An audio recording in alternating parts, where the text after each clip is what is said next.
It's been 5 years, 5 long years since we last got a Halo game. And, well, here we are. It seems as though gaming's worst kept secret is now out in the hands of the players, and we're here to talk about it. And there's a lot to talk about. Boy, is there. I remember we were speculating on what kind of a remake it was. We were worried that like there would be quick time events and new dialogue that's very Focus M-esque. Yeah, which, depending on how you feel, might be the case. But yeah, it's very strange to say it, but we do have Halo Campaign Evolved out now. I mean, I'm sure by the time this video is released, it probably will be out now for everyone.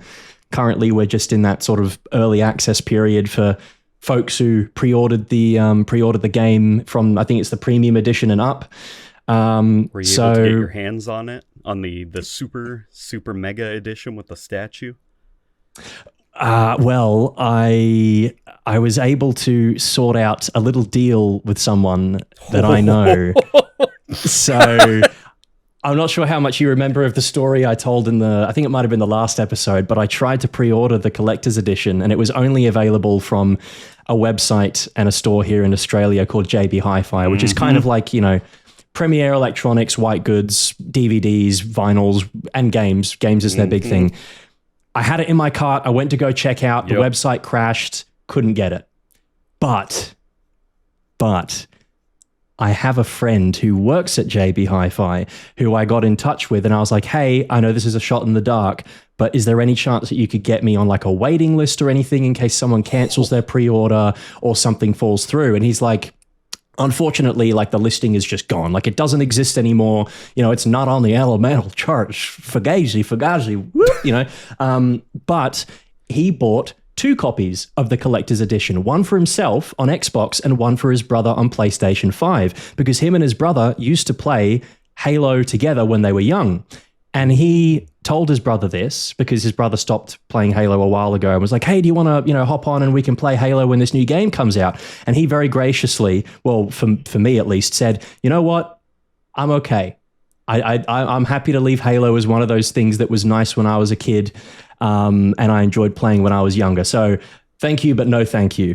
And it just so happened that he still had that PS5 collector's edition.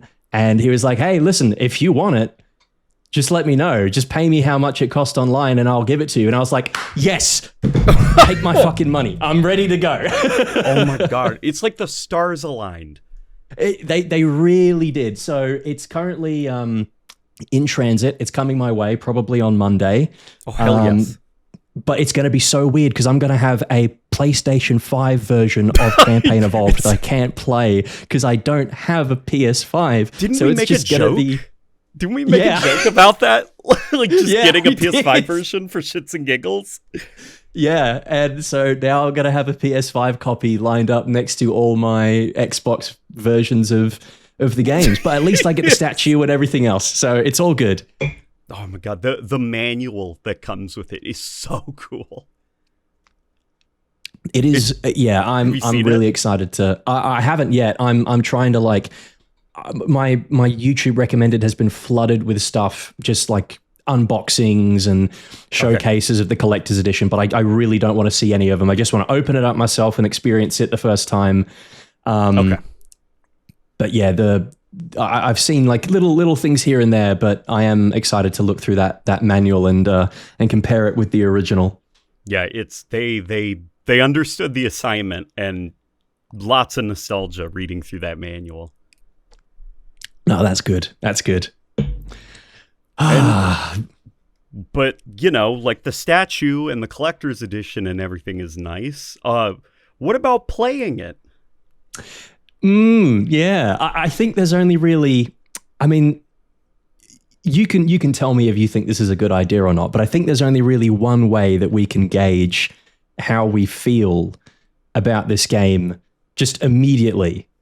And you might still be kind of sussing it over, but I was perhaps going to suggest that maybe we assign a numerical value to how we would rate the game at the moment.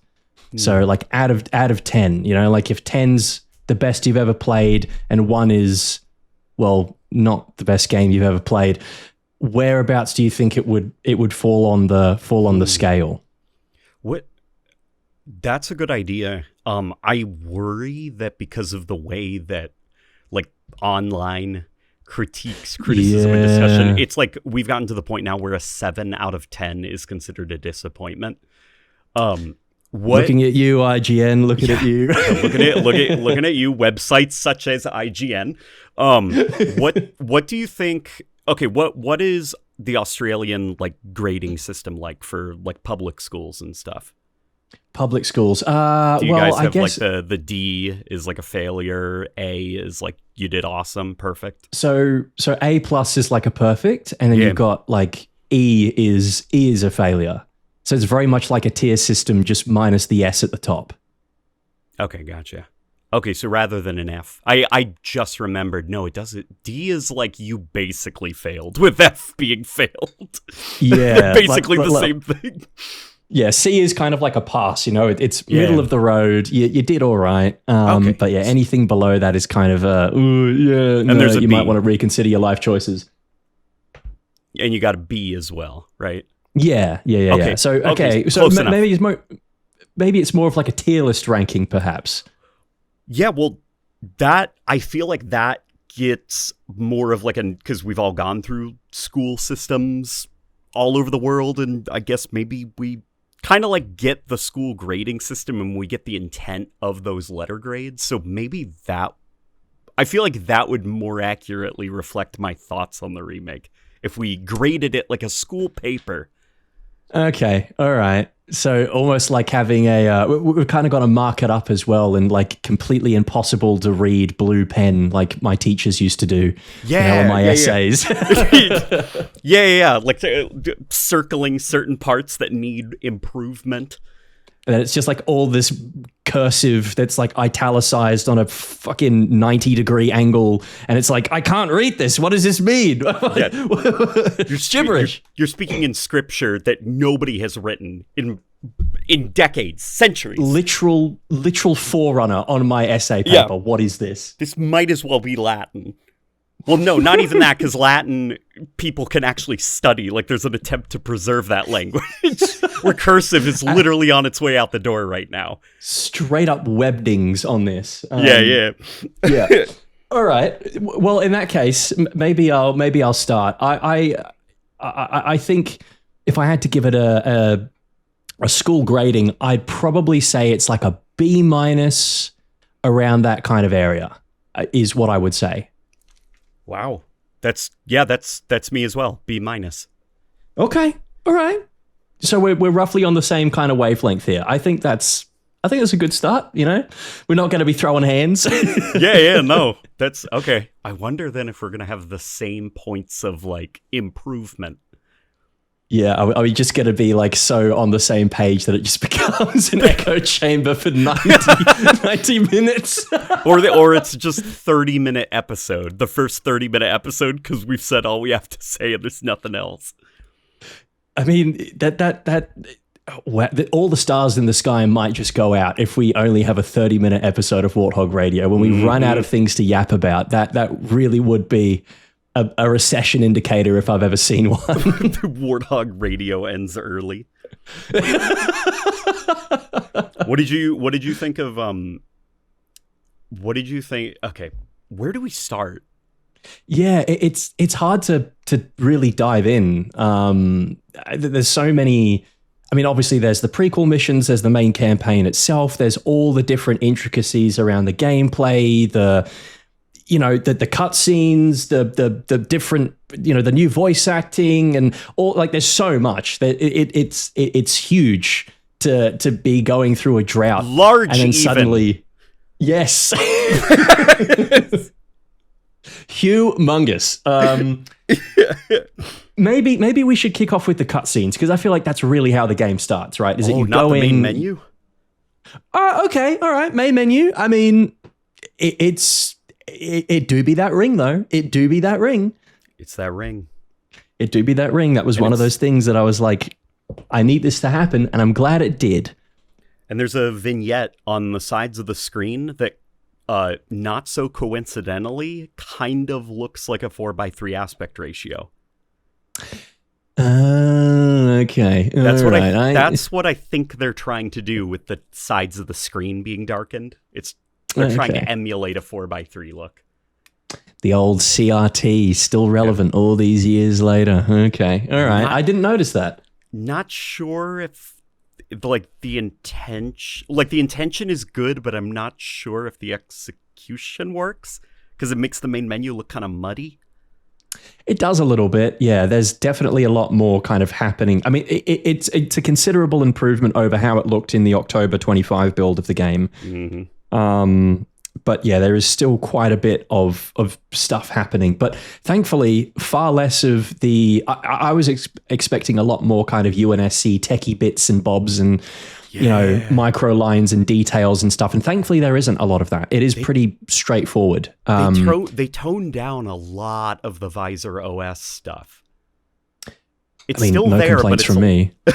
it's still there, but it's a lot more subtle and feels like it is kind of gear shifted towards like a more retro look. Yeah, it's not quite the full Y2K kind of look that I think both you and I were hoping for. No, which is, part of why I've marked it down a little bit. Yeah, they didn't quite understand the assignment in that regard, but handle Gothic, man. That's all I wanted. Yeah. And I mean, those classic menu sounds from the original game would have been nice to include too. It's very Infinite coded in how it all sounds and looks. Which, if you liked Infinite's menu, then I'm sure you'll feel right at home here. But for us old heads who, fell asleep to those old main menus, right? It's a bit unfortunate that it's so close, but just not quite there yet, They've gone to such lengths with the sound design that they brought back things like the classic SMG firing sound, which was like probably a stock sound effect from somewhere, as well as like the plasma pistol firing sound. But then for the beep, beep, boop sound, which is also a stock sound effect, I should add, they initially kept the Halo Infinite one in early builds, where it just sounded like the Halo Infinite countdown, and people were like, no, like, stop this. Stop trying to make this new version of the countdown beep work. It's not going to happen. Bring back the old one. And they changed it to a new modern sounding one. It's like, did we stutter?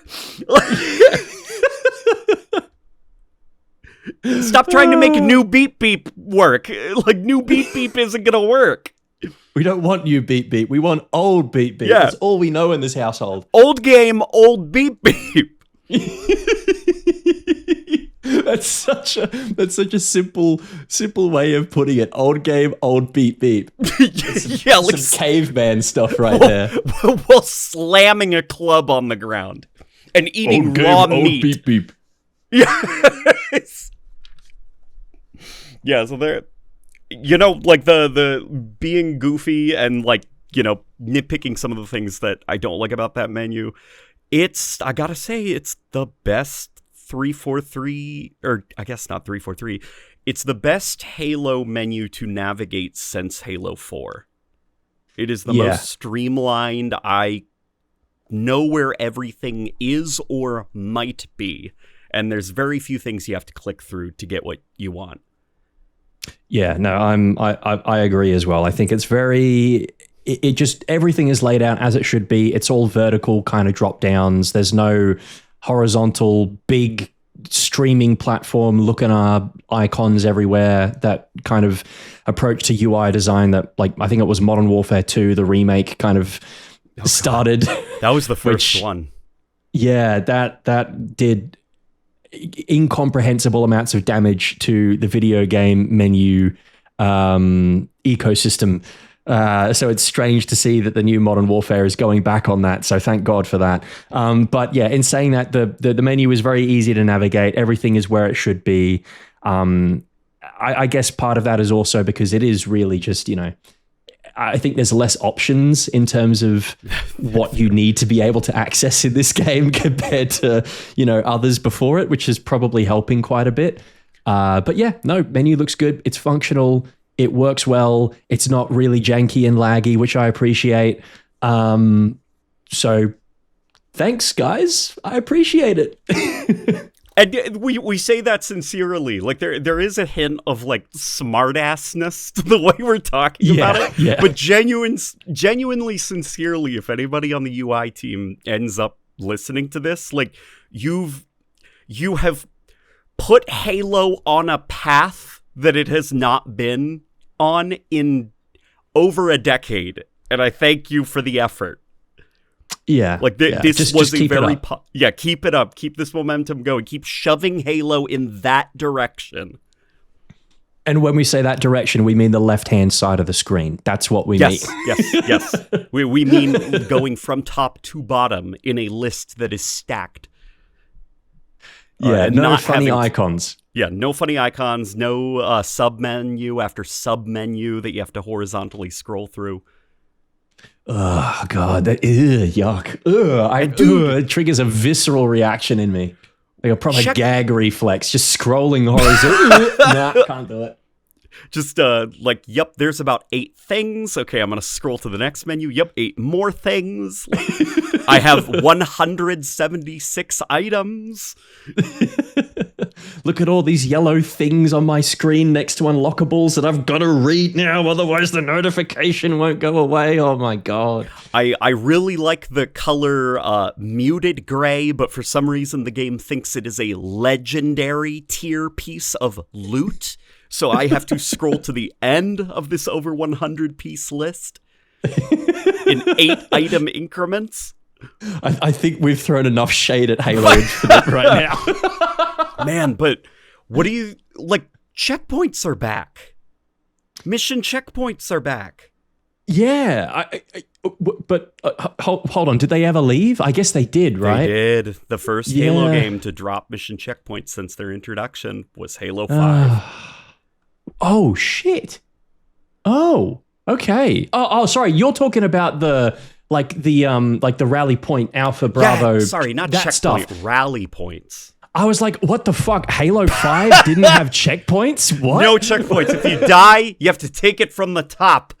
I was like, I don't remember that being the case. No, sorry. Yes, you are absolutely correct. Rally points. Yes, I appreciate that because the original Combat Evolved didn't have those either. I think that was a Halo 2 or Halo 3 thing. It was Halo 3. Halo 3. All right, nice. Xbox 360 is when Halo started doing rally points, and then Xbox One is when it decided, we don't like those anymore. They make replaying your favorite part of a level too easy. Yeah, a bit of a weird kind of way to just like dull down the options of replayability because it's great here. Now I don't have to go through all the Pillar of Autumn stuff to get to the Warthog run at the end. I can just go straight there and start from there. It's great. Yeah, there as content creators, the worst kind of content to make is stuff on Halo 1 and 2. Because we have, let's say we want to do a section of our video about the hangar bay and the Truth and Reconciliation. That means we got to play the fucking level all the way to that point for 5 seconds of footage. Yeah, that's and no theater really either as well, which this game kind of amends slightly, not quite, but close enough with machinima mode. I'm sure we'll probably get to that later. Yeah, they're interestingly, folk have dug around in the game's files, and guess what strings there are in the game's files? Saved games. Oh, don't do that. Don't give me hope. There is code related to theater mode that is still in there because it's like reach code that's under the hood running the game. So it's oh, you guys could have done it. Could have, yeah.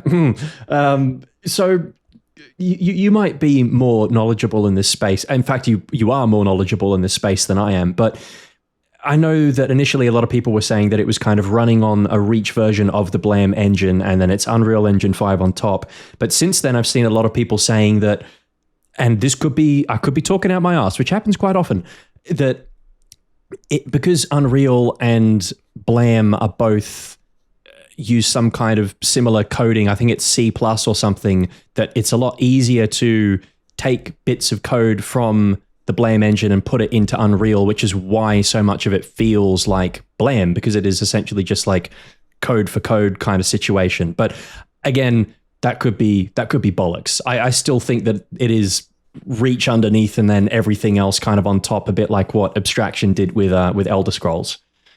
Yeah, you flatter me, and I appreciate that. I don't know if maybe I know that much, but that's like my rough understanding of it, is that it is similar to what they did with like the Oblivion remake, where like kind of they kind of like tore open the creation engine or whatever it was called during Oblivion and kind of got chunks of it into Unreal.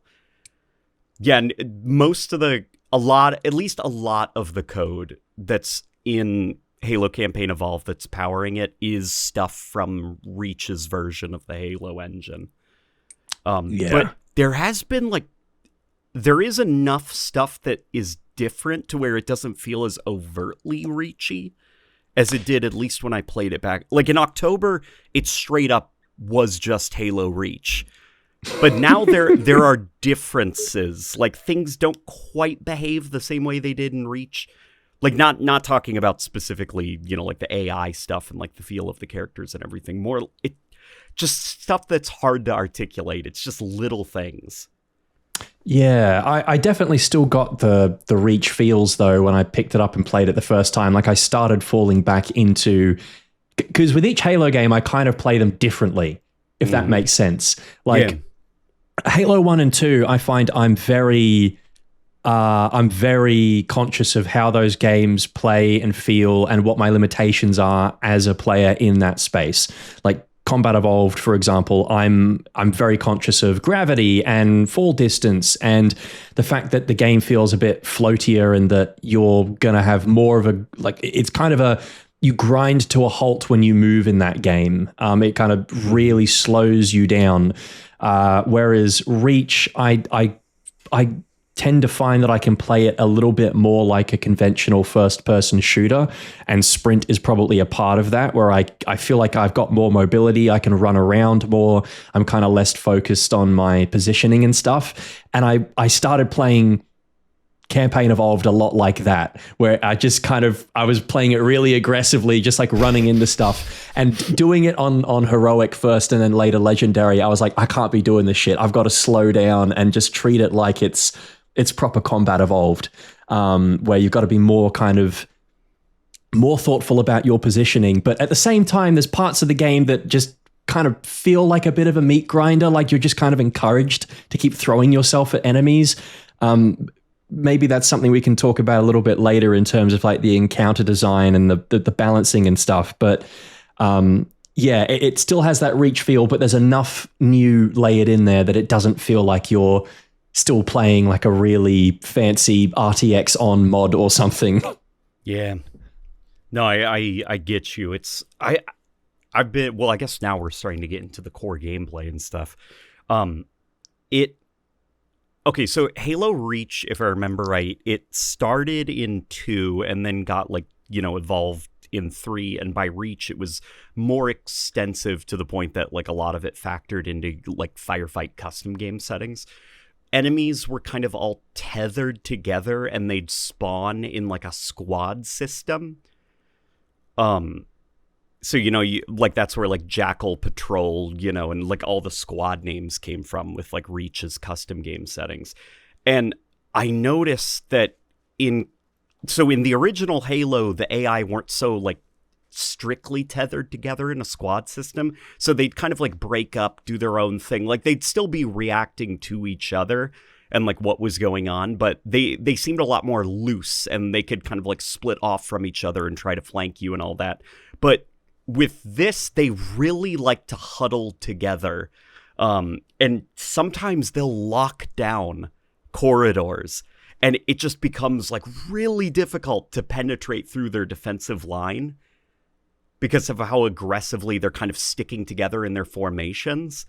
I found a bug on Silent Cartographer. It was right outside the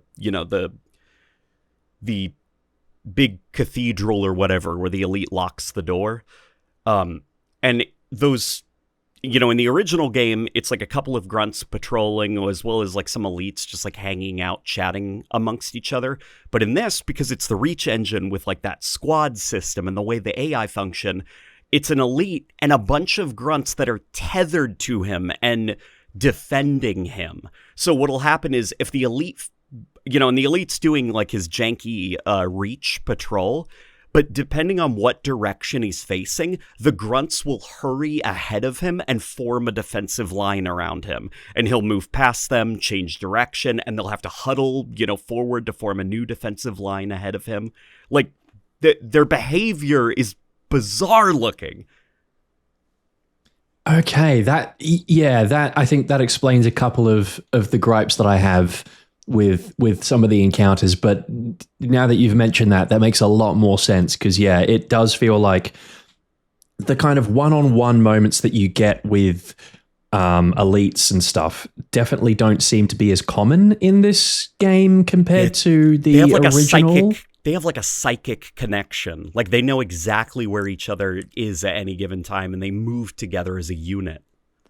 Yeah, like it's very rare. I in my experience playing the game, I found it very rare to just have a good one-on-one fight with like an elite major or something like that, because there was like 3 or 4 grunts ahead of me that I would have to get through. And they would straight up be, that elite would be walking around and I'd be trying to get the jump on him. And then suddenly one grunt sees me who's not necessarily in direct eye line of the others, but then the rest of them all get alerted, who are, a couple of paces behind. And it's like, oh shit, well, fuck, here we go. Yeah, they move ahead really fast, like to catch up, because they've all got to be in this kind of unit. Yeah, I'd imagine that was probably quite advanced tech at the time that they did it for Reach. And I'm sure there's probably something in an old Vidoc or something about how that was probably an intention to have all these different enemies be kind of connected as like one big strand that you just pop down in an encounter space. And then, you've got to... That's precisely it. It gave the developers like a toolbox of different encounters to pick from. They're like, I want this to be like a jackal with a couple of grunts backing it up encounter. And you could literally just have a drop-down list of squad formations. So it sped things up because you didn't have to pick exactly how many grunts you wanted to place. And yeah. Whereas I think the original AI in Combat Evolved was like you put down an elite and maybe 3 or 4 grunts with the guy, and for the most part they will look out for each other, but also they are kind of like their own independent entities. They will go off and do their own thing.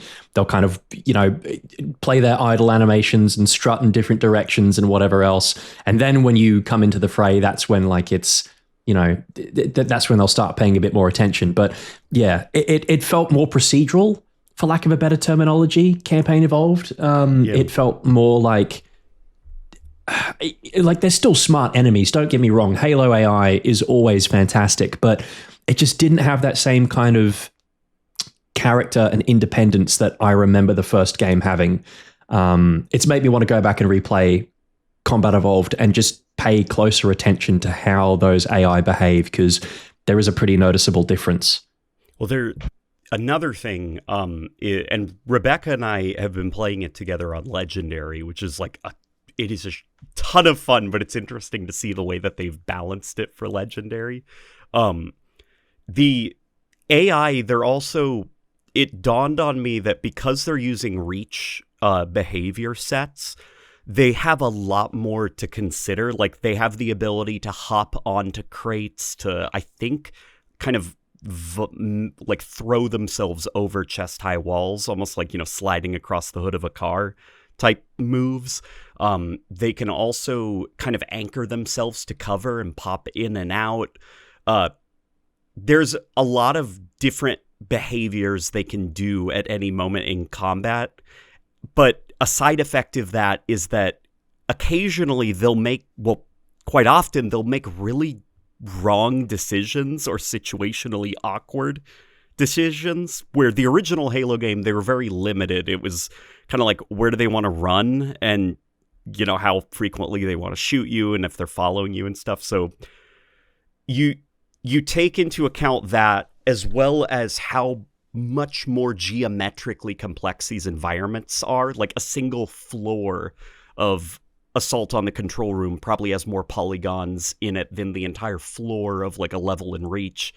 And the AI also get like really confused by how complex the geometry is of a level. It's not like a 360 level where they're kind of flat with art hiding those limitations.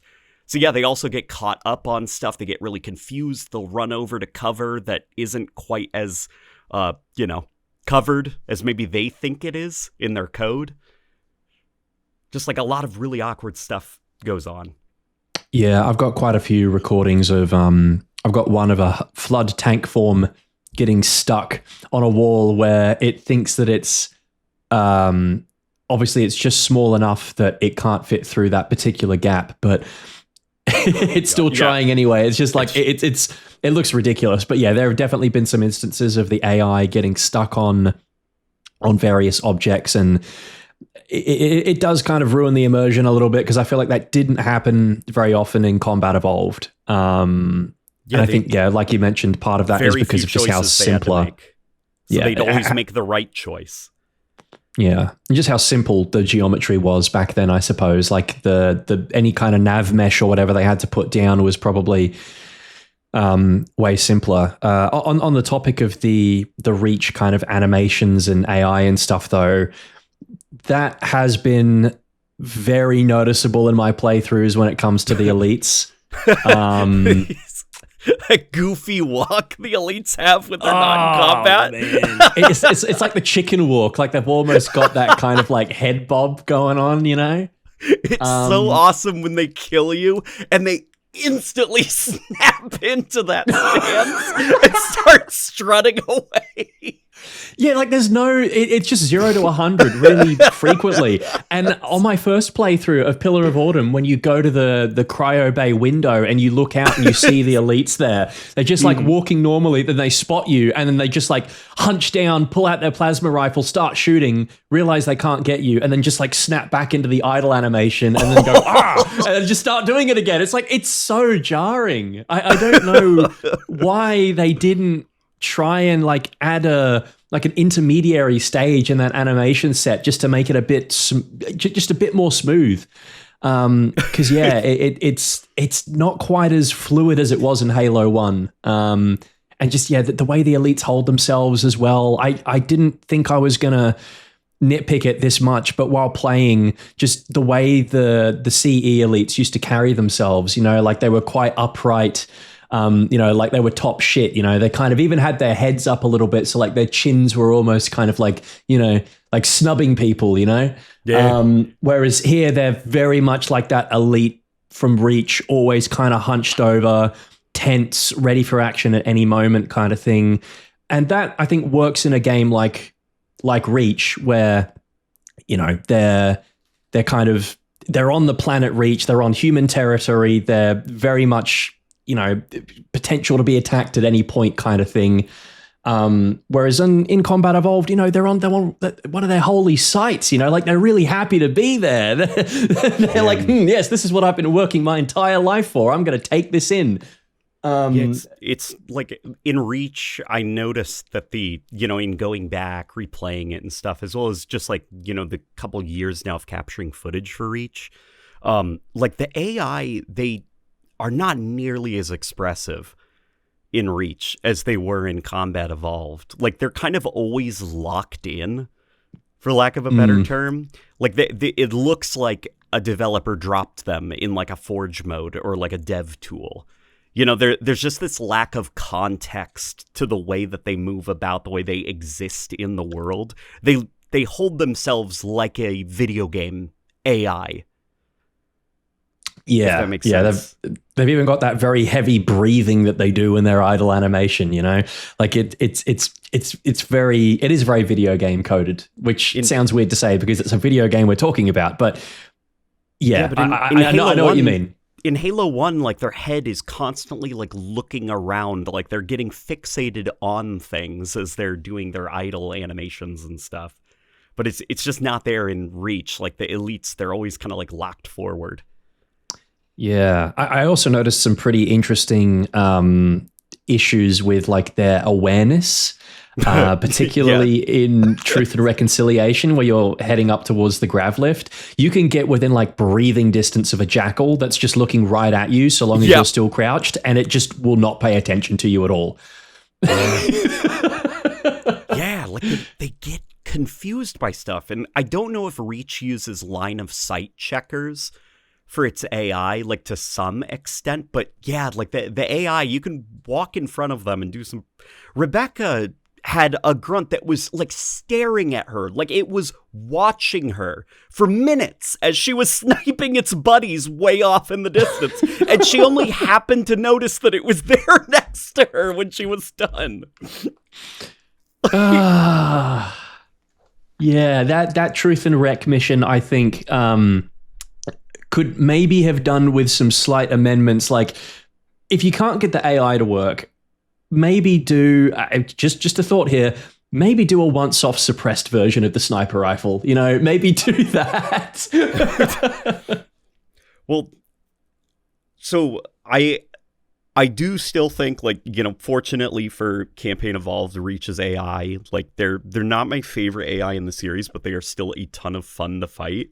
And they're even more charismatic when they're using, like, you know, the grunts are all using Combat Evolved dialogue. Little people first! Yeah, little people first! Can't run with thing on back! I just wet myself. It's just awesome hearing that. Yeah, they really play him for laughs in this game, which I really enjoy. Even the elite, like some of the new dialogue in the elites, I wasn't expecting. Like I'm still like mad that we don't have like Pozole and, you know, yeah, yeah, like I'm mad we don't have like Johnson voice lines reversed, but the new elite dialogue fits surprisingly well because of how simple it is and straightforward. Like they'll just see you and go, "Infidel!" You know, or they're like, you kill them and they're like, "Darkness," and then they fall over. God. I honestly, I'm not the biggest fan of that darkness line. I think it's a little bit, you know, the elites have always been quite Shakespearean, but like, bro, you're dead. Just sit down. You know, play a scream or something. I don't want to hear your inner monologue right now. Well, it's funny because it's just like melodramatic. And it's also just like very, I don't know. I feel like every time I've gotten that death cue, it's when I've done something just awful to an elite. Like I've smacked him to death or shot him and like he just goes, "Darkness." It's like, you're in pain, my guy. I just caved your skull in with the butt of my rifle. Like you should be gurgling or something.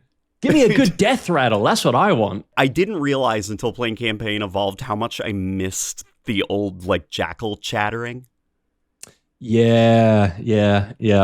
Just their bizarre bird clicks and gurgles and chattering.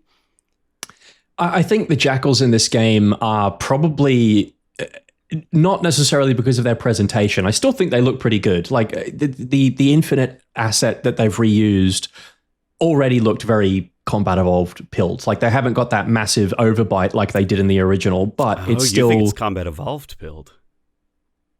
Well, there's still a bit of reach in there, definitely. But I think like the hat that they kind of have and the colors and stuff, it feels a bit more Combat Evolved-y. But I really don't like their...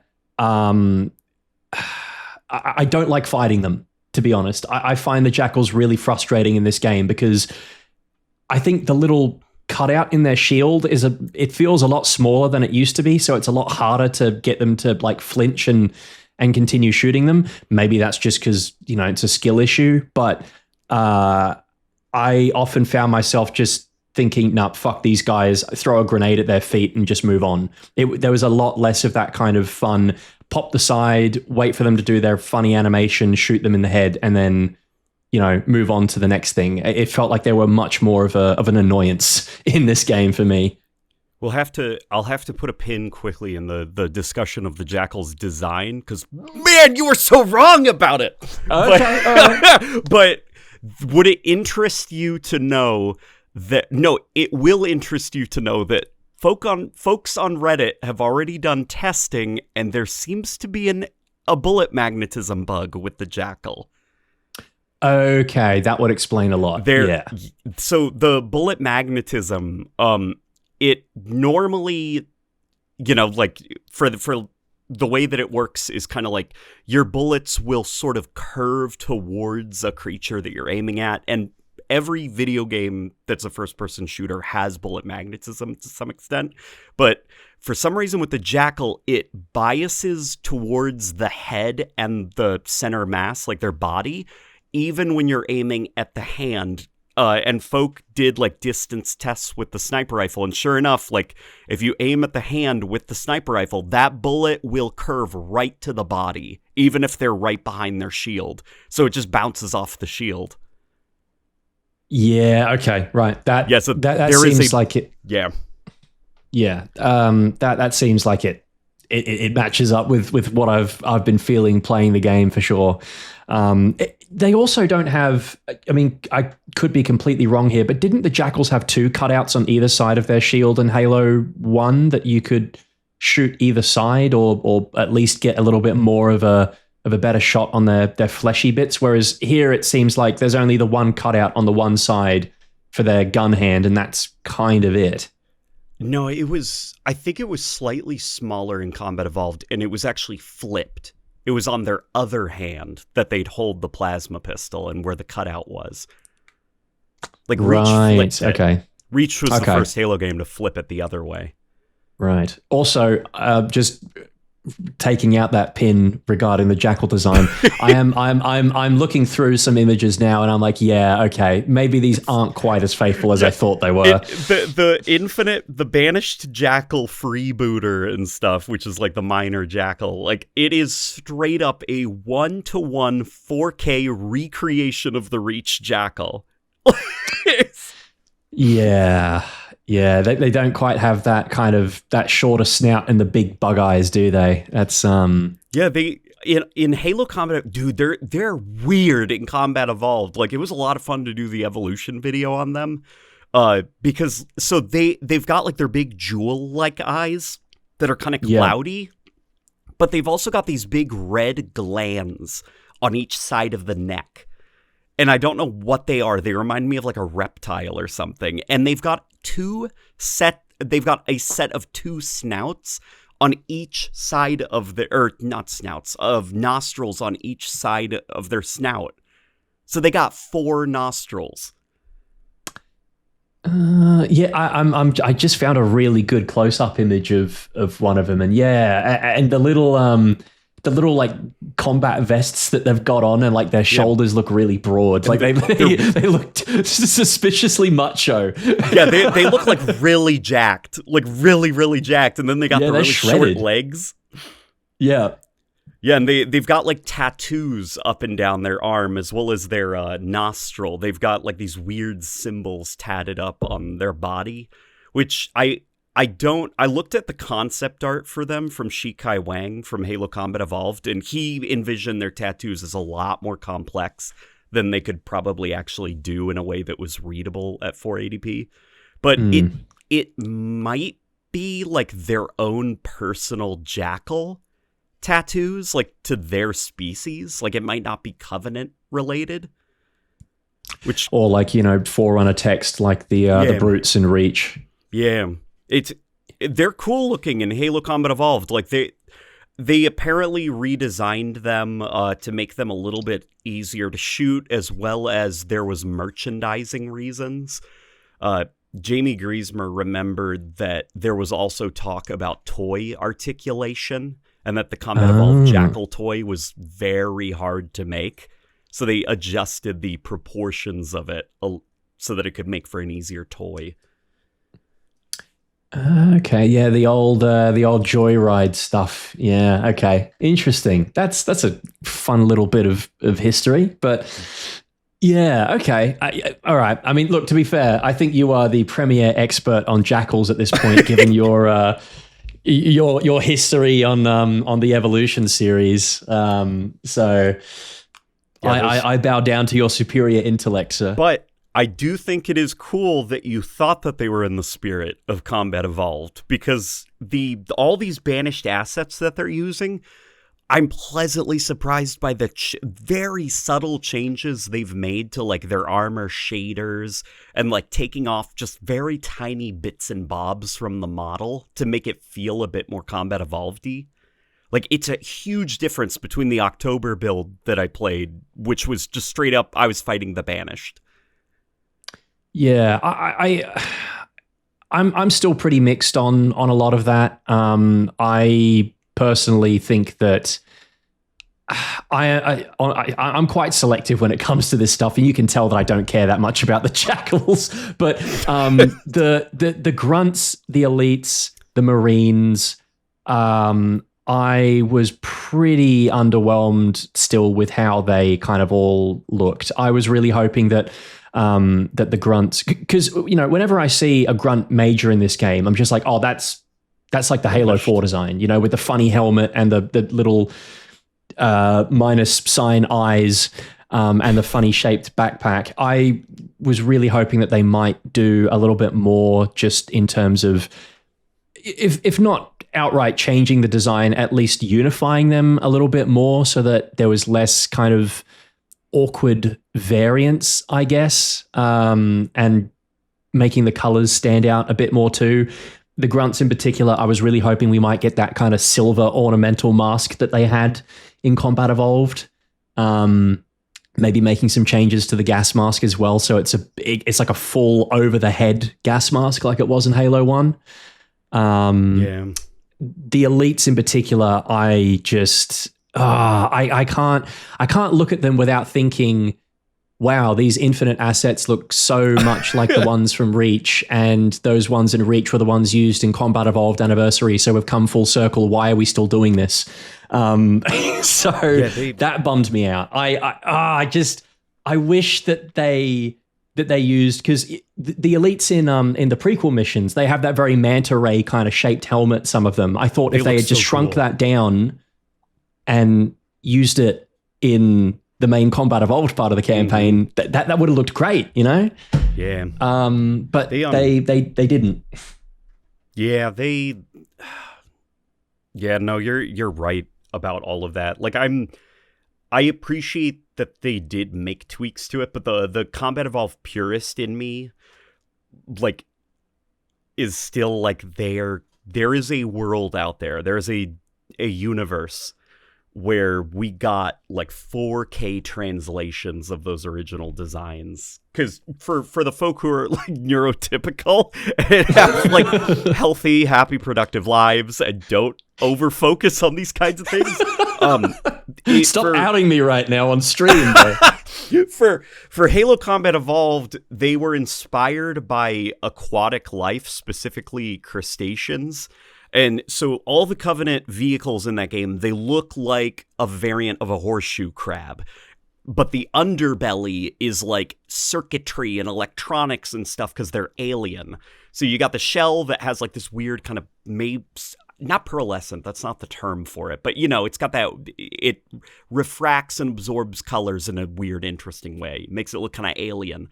And it's got kind of like a bumpy, uneven surface like a crab's shell. And the elites and the grunts especially, like the elites look more like sharks. That's the way their armor is sort of designed. Like they're very smooth, very jet-like, very aggressive and predator-like. But the grunts, on the other hand, they were inspired by crabs. They were like, what if a monkey was a crab? So the shells are supposed to kind of look like a crab's shell. You've got the more pointy ones, but then you've got the ones that are curved, kind of like a nautilus's shell. And then the monkey bit comes from like the goofy proportions of the limbs and, the way that they walk and move around. So as the series went on, like the design kind of evolved, changed, took on different inspirations and stuff. So the Halo Infinite aesthetic is very different from the intention of the Combat Evolved Covenant. And you do kind of like lose a bit of their personality and design inspirations. Yeah, Like, just using definitely. those Yeah, assets. I think Shark is the best way to describe the elites. In particular, I just miss that reveal of the gold zealot down the hallway in Silent Cartographer. I don't know. Part of me was holding out hope that when he activated that energy sword, he'd be there with the big spiky shark helmet, instead of the Reach General inspired look that Infinite's gold elites used. But yeah, it's called a warlord. It's Chaklock from Halo Infinite. Welcome to my tower, Master Chief. Yeah. That's all I could think. And like my initial response, you will be broken. Yeah, it's like, nice crib, bro. Nice you will crib. give up your secrets. Oh man, the grunts, the elites, the Marines, man. Oh god, I don't know if you saw it, but there's a person on Twitter called Ethereal, I believe their name is, and they have done some really awesome stuff with kit bashing Infinite assets and kind of jumbling them around in such a way as to get stuff that looks very combat evolved pilled. And he managed to pull something together using what I would imagine would be a combination of like the Infinite Marine bodysuit, like the slacks, I guess you could call them, like the army greens underneath, and then using the individual armor pieces from the Halo CE armor set for like your Spartan that released, I forget which operation it was in, but combining those two things together, and it just looked like phenomenal. It looked so good. And it just bummed me out that they couldn't do something like that as well in this game. And it's just like verbatim, Reach/Infinite Marines. And admittedly, they've done a couple things to kind of make them feel a bit more combat evolved pilled, like with a little green eyepiece and stuff like that, which is nice. There's also a kind of combination of Marines used in this game. Like I picked some lines that were from, I think, Reach as well as just Combat Evolved. And that was nice. Bit of connective tissue between those two games, given that one's supposed to be a prequel after all. But yeah, I just wasn't sold on the designs, man. I miss that big, chunky, very simple shape, cast iron looking Marine design. And my headcanon has always been that the reason they look like that and why their armor is so thick and dense is because it's the tail end of the war here. They really need simple, easy to manufacture armor that is thick and will be able to stop a plasma bolt, or at least kind of reduce the impact and the heat of it from frying someone's internal organs. So that's why it's so dense and clunky. So I know what you mean. They're Shi Kai Wang, I think, was one of the biggest creative forces behind the Marines. Like, obviously, you had like folk like Marcus Leto, who were kind of grounding like the more anime, exaggerated aspects that Sheik presented. But I have a suspicion that he was inspired for the Marines by it's a specific character in this movie called Pat Labor 2, the movie, which is like about like cops using mecha to fight crime. Like it's really crazy, but there is a shot where if I were to drop a screenshot to you right now as I am, you'll be like, oh yeah, that's where the Combat Evolved Marine probably came from. Almost all of that anime influence is gone. Oh yeah, that is yep, that's the helmet. It's almost got like a bit of Halo 3 to it as well in terms of the shape and stuff. Yeah, like the Halo Infinite Marines, like their main inspiration was the design of the army troopers from Halo Reach, but also they took a lot of inspiration from modern military uniforms and stuff that like, various modern militaries are actually using. And you can definitely see it. Like it feels sort of like for the UNSC aesthetic, they put a majority of their kind of like re-engineering and dragging things in a specific direction towards landing that cassette futurism look, like the Alien look. Yeah, Aliens, yeah. at the cost of some of the anime influences that I really like about Halo CE, but Yeah, it's a bit of a bummer in that regard, but hey, look, modders are already cracking open the game, bro. It's just a matter of time. It's just a matter of time. Yeah, and I do appreciate at least like their efforts to kind of like change up the combinations of the Marines' uniforms and recolor the different pieces so that they're more Halo 1 influenced, because again, back in October they just straight up had Halo Infinite colors. Yeah, there's definitely been like a bit of feedback taken on board, and I think they've done what they can with the time available, but clearly it seems like well, to me at least, it seems like this was maybe a bit of a there were time pressures. I wouldn't be surprised if this game was initially intended to release a little bit later in the year, closer to the actual 25th anniversary of the franchise, but they got cold feet when Grand Theft Auto shifted its release date around and decided, oh fuck, like we can't hold off on giving the fans everything they want right now. We've just got to drop what we have. That kind of, that's how I when feel. You look at those cutscenes. Oh yeah, all right, that's a good segue. I'm currently like, so my least, okay, some of the cutscenes that actually land, I think are like freaking awesome. And I think every cutscene in that game, I can see what the intention is. And I don't think there is a bad idea. I just think some of the executions are pretty rough. But my least favorite cutscene is the introduction of the Prophet of Harmony. Oh.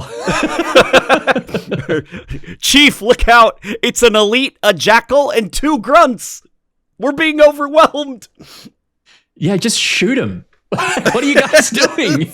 Just fuck the one-liners, just shoot the guy. Like you've that was a bit rough. I liked that one elite that was standing out in the open, and he did whoa, I almost got hit. Like little, like slow dodge. Yeah. The some of the mocap is a raw bit... mocap data. What is clearly raw mocap data. It's crazy too, because it'll transition very jarringly sometimes between like raw mocap and then like what is clearly keyframed animation that looks very cartoony. Like I think of the Truth and Reconciliation outro, right? The bit where Chief is fighting off those 2 hunters and Keyes comes in clutch with the splatter kill, which is awesome, by the way. I love that moment. But then it immediately transitions into Chief going full PlayStation 3 mode and just like jumping and running into the side of the Spirit. It reminded me of that scene in the Halo TV show where Kai is like sprinting up onto this ship and she jumps really high. And I just thought, oh, no, I don't like that at all. That's so uncanny.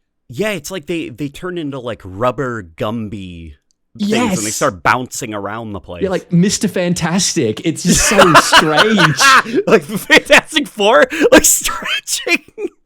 Yeah, like the original from 2004. I'm not talking like the 2 remakes, like the original one with that weird looking CGI. It threw me off sometimes. Like I understand the commitment to the realism, right? And wanting it to seem like these are actual characters in an actual space and they have real weight to them. And that's conveyed well with the motion capture. But then transitioning into a movement like that is like, whoa, okay, now we're playing a completely different game. It's like comparing the very cartoony stylized movements of Chief from like Halo 2 and 3 to like a Call of Duty game, like in Black Ops 1, for example, where they were just using raw mocap in a studio. Like it's just 2 different worlds colliding that really shouldn't. Yeah. They definitely, there is I've been speaking to a buddy who's actually in the film and VFX industry, and he very strongly suspects that these were months away from being finished, like based on his own experience with like doing, different versions and kind of like hacking away at it and getting to the finished version of a VFX shot. in his experience, some of these, he were like, yeah, these were totally months away, and they had to lock them in, even though they all knew that they were unfinished. Yeah, I also noticed some pretty awkward sound issues as well. We're probably going to be breaking into, well, I don't want to call it spoiler territory, but I mean, spoiling a game that's 25-year-old game. Yeah, I guess not. The new cutscene for 343 Guilty Spark for the reveal of the Flood. Was it just me, or were the gunfire sound effects really out of time with what was happening on screen? Maybe they seemed good on my end. I know that, so they are playing the actual MP4 file when you open it up, because they are just MP4 files. You can even see the resolution and the frame rate. Yeah, because they're at 1080p, aren't they? Yeah. They use some sort of upscaling shenanigans to... but they're all mute, so all the sound effects are actually done by the game engine. So I wonder if there's also, like, audio playback issues on some systems. Right. Yeah, that would explain, because I did a playthrough recently with the music turned off just for my own benefit, for getting, gameplay that I could run in a video. And yeah, I did notice that about the cutscenes. I thought it was going to be like, fully pre-rendered and the audio was going to be integrated into the MP4. But yeah, I guess they're doing some kind of weird shenanigans on the back end that's playing audio. Maybe it's a combination. Maybe the MP4 files have some kind of inbuilt sound, but then certain sound effects are done in the game engine. I don't know. It happened a few times and was a bit jarring. And I was just like, these are pre-rendered. How are we, how are we getting these wrong? Well, if they were done by the sounds that are in game and like the game sound engine, that would explain why we can do things like mute voices but keep sound effects on, or turn off the music and in a cutscene that's pre-rendered. Yeah.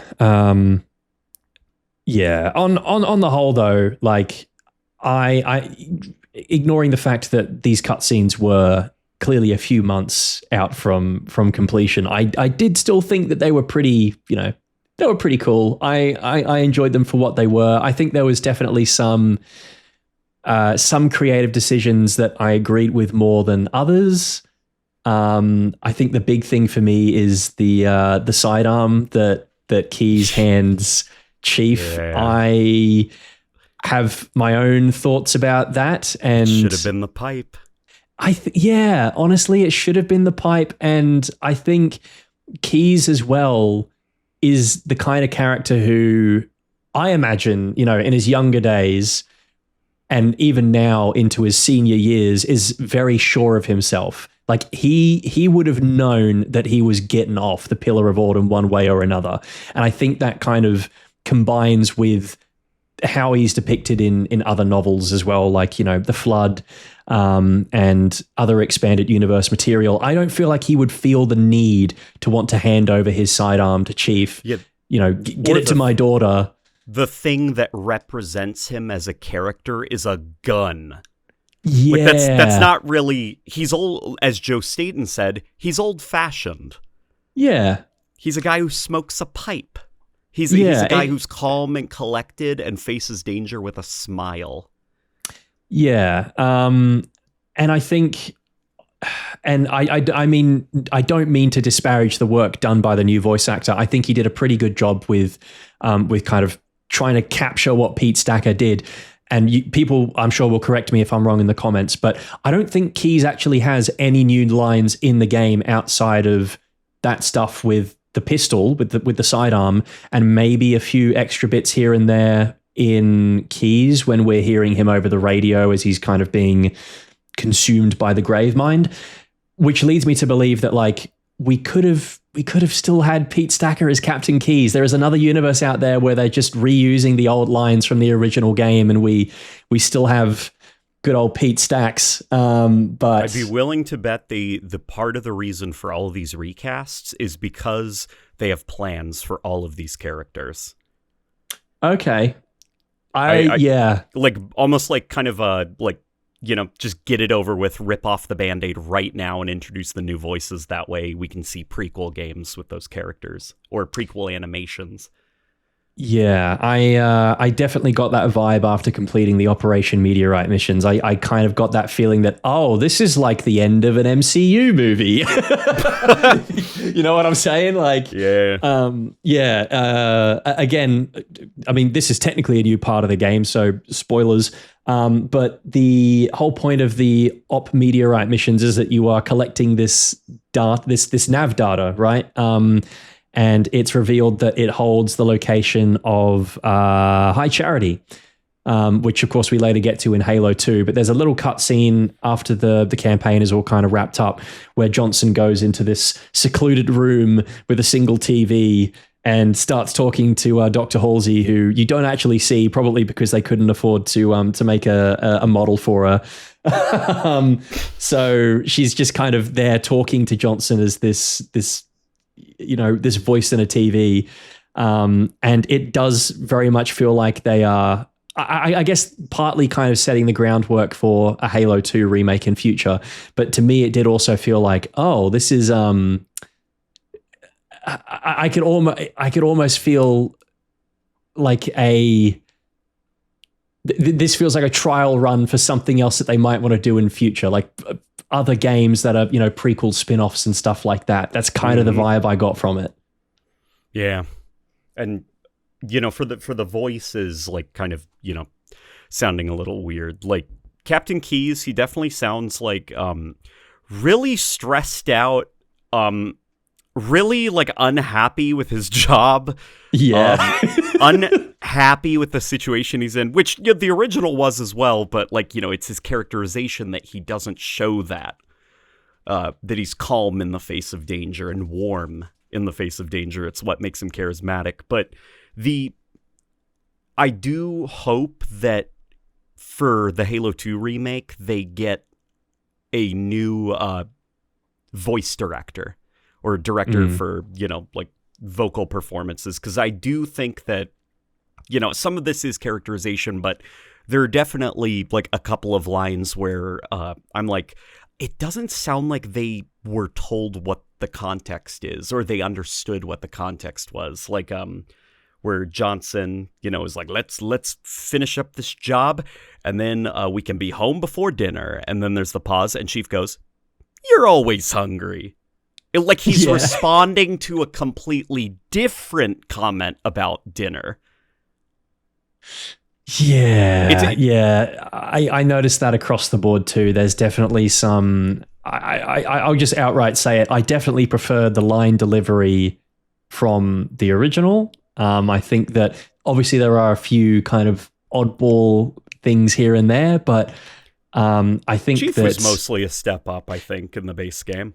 Yeah. I mean, Steve Downes doing Master Chief well as he always does, but I think you're onto something there about the direction of the lines and whatnot, because I think that, Jen Taylor, again, did a fantastic job as Cortana, as she always does, but just something wasn't quite doing it for me in her delivery of some of those lines. Some of them were very impassioned and had a lot of emotion behind them, and then other times it was like very...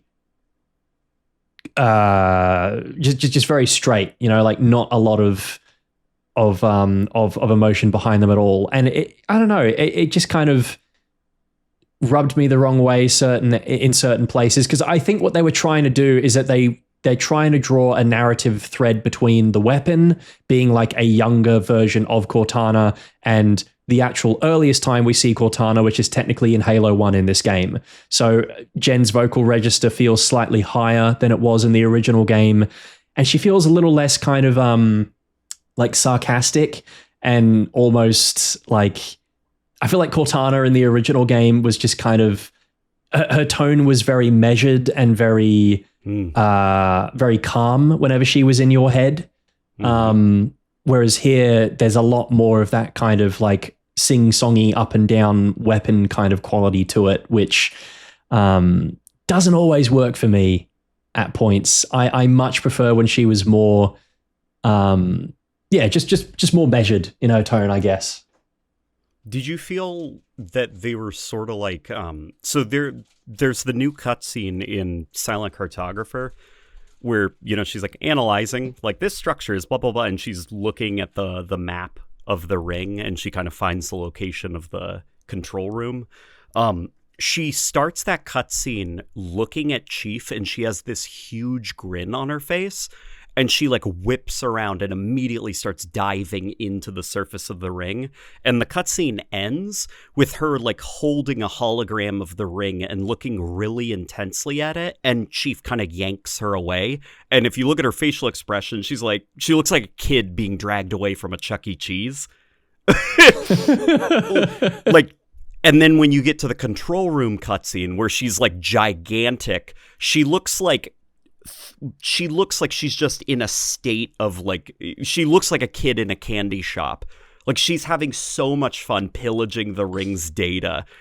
I feel like what they were trying to do is they were trying to characterize her as very like shut in, having to operate the Pillar of Autumn as its shipboard AI. And yeah, like the ring, all that data, all that just like power and knowledge in there. They were trying to like really beef that up. So maybe some of the weapon jubilance that does kind of come through was a well-intentioned attempt to kind of portray Cortana as just like really excited about the prospects of being connected to the Halo ring. No, I get what you're talking about. It's yeah, I didn't consider it that way before. I guess it kind of it does. Like her literally holding the galaxy, like a map of the galaxy in her hands and like it reflecting in her eyes. Yeah. You've also got that moment though in the first level where before she says, or Keys tells her to, compile all her data and get ready for, to be ejected or whatever. And she kind of looks around the Pillar of Autumn quite fondly as well. Yeah. Like she's going to miss being there. Yeah. That was something that was something they tried to do in the original game that I don't think they quite were able to, given the limitations at the time. That I like they kept that beat in there, which was nice. Yeah. You can the original cutscenes, like they are kind of like, I've described it, the most exciting thing to happen in a cutscene in Halo 1 is a guy hands another guy something. But you can tell the intention, like what it was supposed to be. You can visualize a modern remake of all of those cutscenes. Yeah. And I think the one that I don't want to say it misled me, but I did almost think that we were going to be going in a very different path was the start of the library where Guilty Spark teleports us outside into the snow. I was like, holy shit, are we going to do Quarantine Zone again? Are we going to start out here and begin our trek all the way into the library? And then it just kind of fades to black and we pick up inside. You're suddenly inside. And I mean, if you to their credit, if you look behind you, you can see a big door. Which kind of like, the library is like such a monolithic thing and like powerful and like kind of like unknowing because it was a rushed ass level. They didn't even show where it is. But I'm just like, did they like open the front door to the library? Like, I don't know, that just visualizing a front door to the library was like a bizarre moment. Yeah. I think there is front door to the library. You got to say, you got to make sure that you return your books to the chief librarian, and it's just a massive sentinel, and he blasts your library card if you don't give him back his books. Yeah. That was another thing that I thought was a bit of a bummer about the cutscenes, is that because they are pre-rendered, they are quite jarring in terms of the transitions between cutscene and gameplay. That was one of the great things about Combat Evolved, is that it often felt like the moment a cutscene wrapped up, you were straight back into it, and it felt like a natural continuation of where you were previously, with a few instances where it maybe doesn't work so well. Two Betrayals comes to mind, where Chief has an assault rifle in his hand, and then immediately you're back in with a plasma pistol. But otherwise, a shotgun. Oh, the yeah, plasma shotgun. pistol is in your pocket. Yes, sorry, yeah. The library, the original is a good one because it just teleports you in, and as you have that very brief cutscene of kind of, this grand sweeping shot of seeing the whole facility. You come down to the bottom floor, the teleport happens, you and Spark are there, and as the screen kind of flashes to white and you go to gameplay, there's still kind of that shimmering light over you a little bit as you begin the level. I really love stuff like that, and it's just a shame that some of that is kind of missed here. Guilty Spark as well, I think. In the new cutscene, that Marine character that falls through the door that you catch, his helmet falls off, yet when you turn around and look at his body in gameplay, he's got his helmet back on again. Oh, yeah. And the elites are all gone from the room, aren't they? I think... well, they were also... Wait, no, they were. Yeah, they were gone.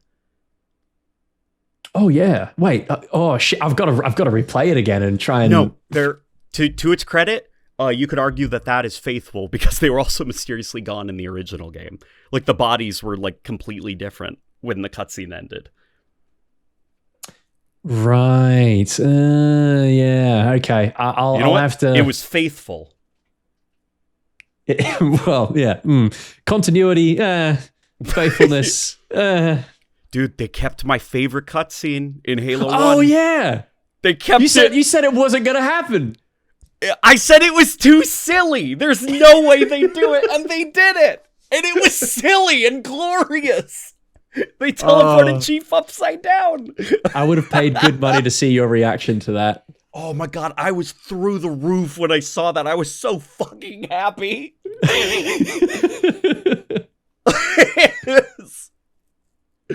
Oh, I fucking love that cutscene so much. You know, Joe Staten fought hard to keep that cutscene. Good on him. Good on you, Joe. Yeah, like some of the other folk at Bungie thought that was like dumb and silly and cartoony, and he's like, no, it's good, it's funny. Coming from the guy who made an entire game about a lost puppy finding his his parents in the big old city of New Mombasa. Oh yeah, and having a funny, goofy squid alien. Yeah, you've got your game about ODSTs, super military band of brothers, but with ODSTs, and no, he instead makes it, you have to find a pink squid, and you're a detective. Should we maybe transition to talking a bit about the gameplay? Because I know that's going to be there's probably going to be some interesting takes in there as well. Yeah, we could talk about the gameplay. So anyway, sprint. No.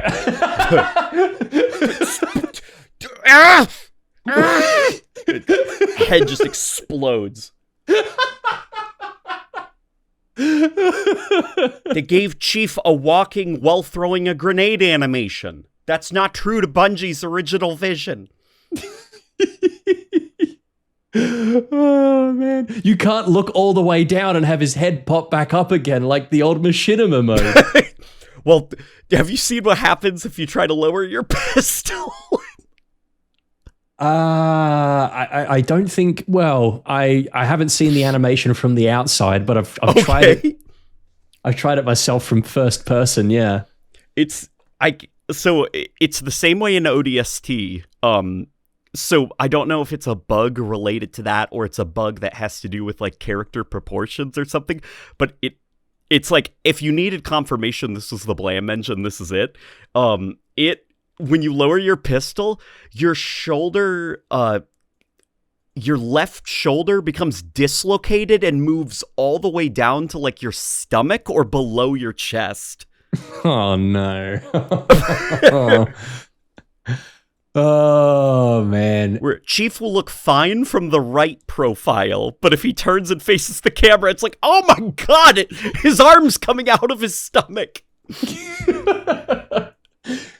Am I right in also saying that this has kind of got that same issue as well as Halo 4, where if you lower your weapon and move around, it kind of pops up, but only sometimes? Like I think there was a video or something that the Halo channel officially revealed with the machinima mode, and as someone is looking around, their gun does the thing where it pops back up again for a little bit and then lowers when they stop moving. So I'm not sure if that's some weird bit of lineage code that's come over from a different game, but I know that wasn't a problem in Reach. It behaves differently from that bug that, plagued the Halo 4 weapon lowering. What happens is your weapon will only raise if you are standing still while looking around. If you're moving while looking around, the weapon stays lowered, which also means moving so slowly that an input is barely being picked up. Right. Okay. So if you need to turn around while keeping your weapon lowered, all you have to do is just tilt that stick forward a smidge while turning around.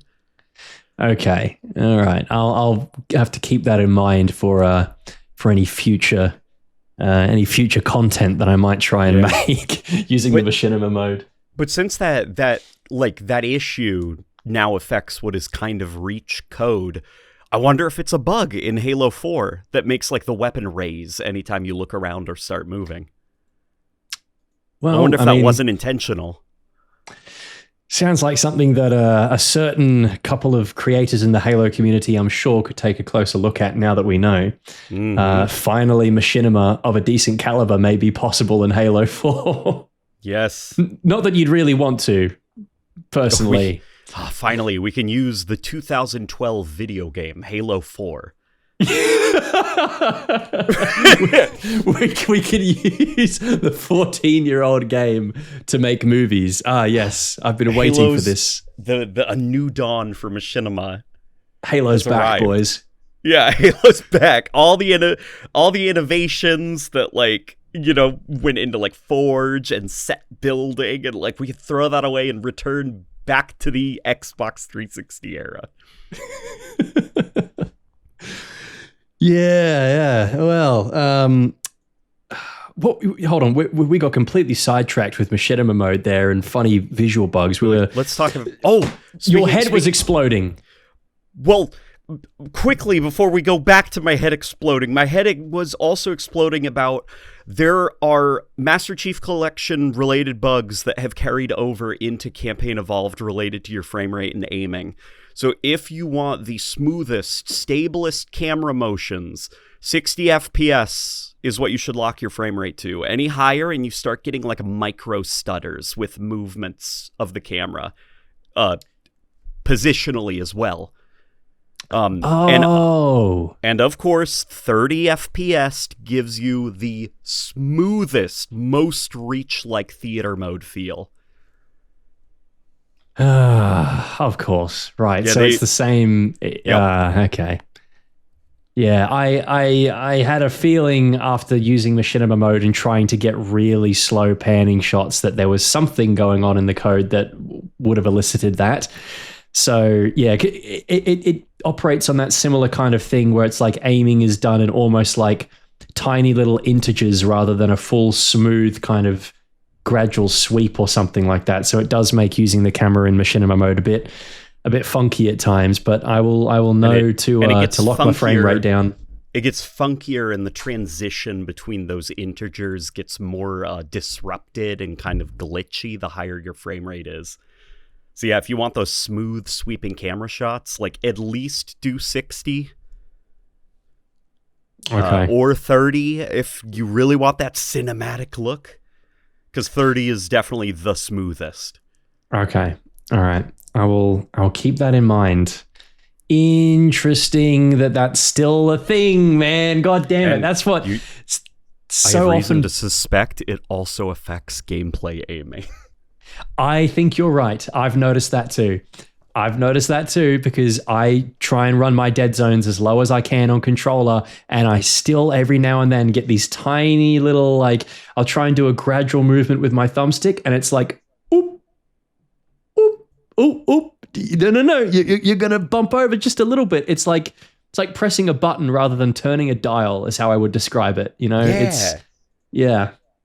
Yeah, you can almost see the percentages of your aiming value, 7, 8, 9, 10.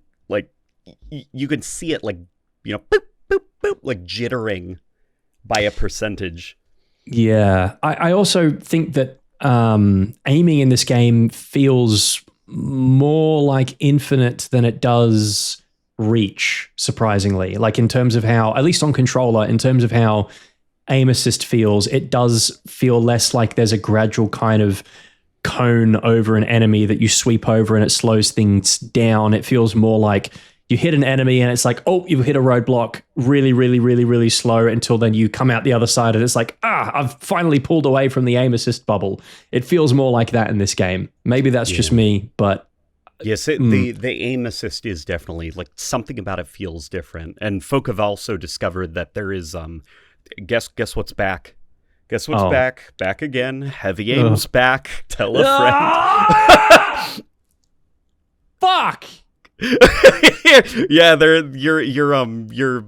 your responsiveness can vary from like 10 milliseconds to like 12 to 14. Like, I mean, that's probably like the incorrect. I just saw folk throwing numbers around that they were recording different latencies depending on where they looked or how many enemies were on screen. I fucking knew something was wrong, man. But to quote Escherum, but if you run the game at 30 FPS, I've been doing a lot of experimenting with 30 FPS just because I'm like, it's Reach, is it? And it feels a lot like Xbox 360. Playing Halo on an Xbox 360 when you run it at 30 FPS, it's a lot smoother feeling and more consistent, the aiming and the gameplay experience and the AI. God, okay. We are over 15 years departed from Halo fucking Reach. How is it? We are in the year of our Lord 2026. I turned 27 this year, all right? And we still haven't found a fucking way to get Halo to work properly at any frame rate higher than 30 FPS. What the fuck?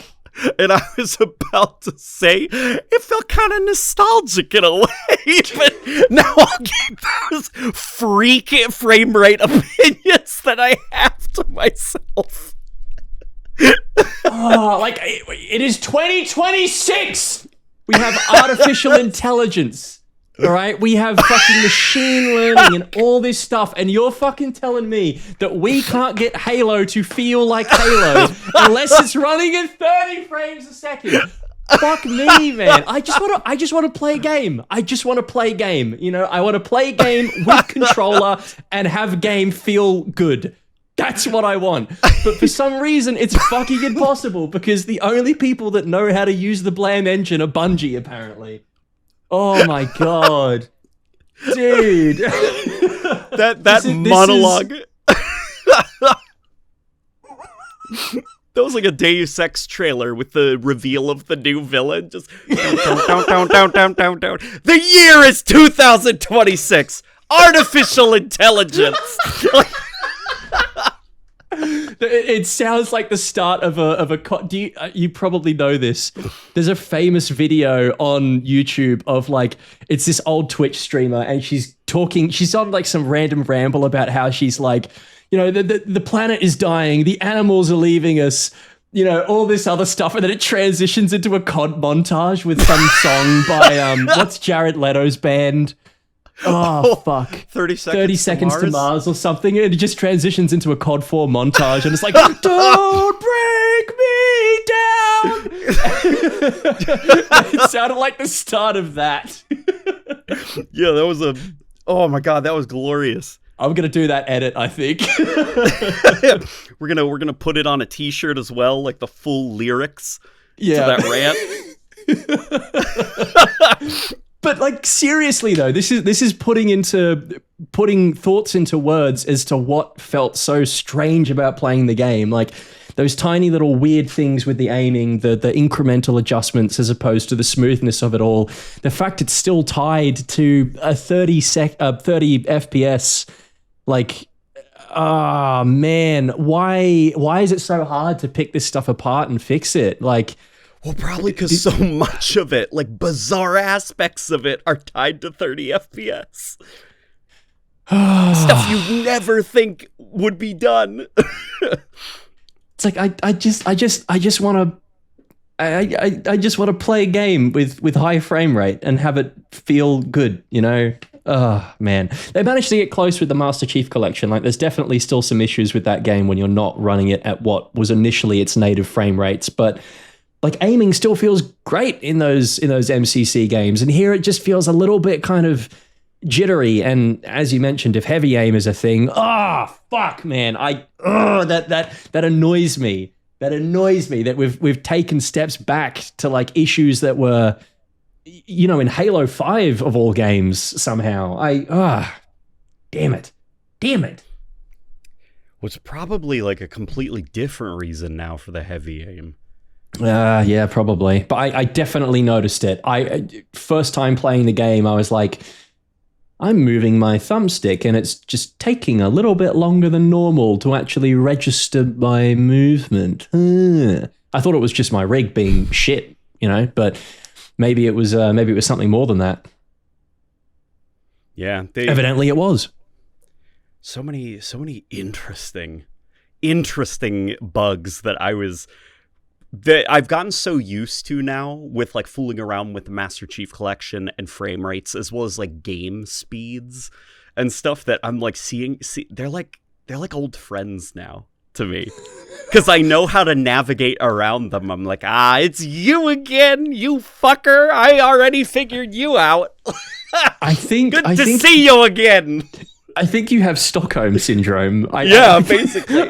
It's like you're in this prison complex and you're just surrounded by different inmates that are all different Halo bugs. Like micro stutter at above 30 FPS that gets worse as your frame rate gets higher. How you doing, buddy? How are the kids?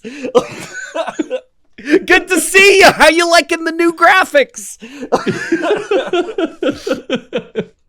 He's liking them because he still exists, you know? Yeah. This is crazy. Have you seen the nanites? There's no lawn popping. Oh, man. Oh, okay. While we're on the topic of nanites, and all the tiny little spritey, grainy effects of Unreal Engine 5 and the quirks of the graphics, on the whole, how are you feeling about the first Halo game technically on Unreal Engine 5 in terms of the graphics and some of the visual quirks? How are you taking to those and just performance in general, I guess? I'm blessed that I can run the game at max settings. Like Rebecca, who is extremely tech savvy, like she mods like DSs, 3DSs, or Tamagotchis and stuff. She made her own PC and we prepped for, you know, the release, and she built the rig that I'm currently using to play it. So I'm very thankful to her for that. But it looks unbelievable at times, like how good it looks. Like when you ignore like the kind of like the usual Unreal Engine like sprite fizz, it looks so good.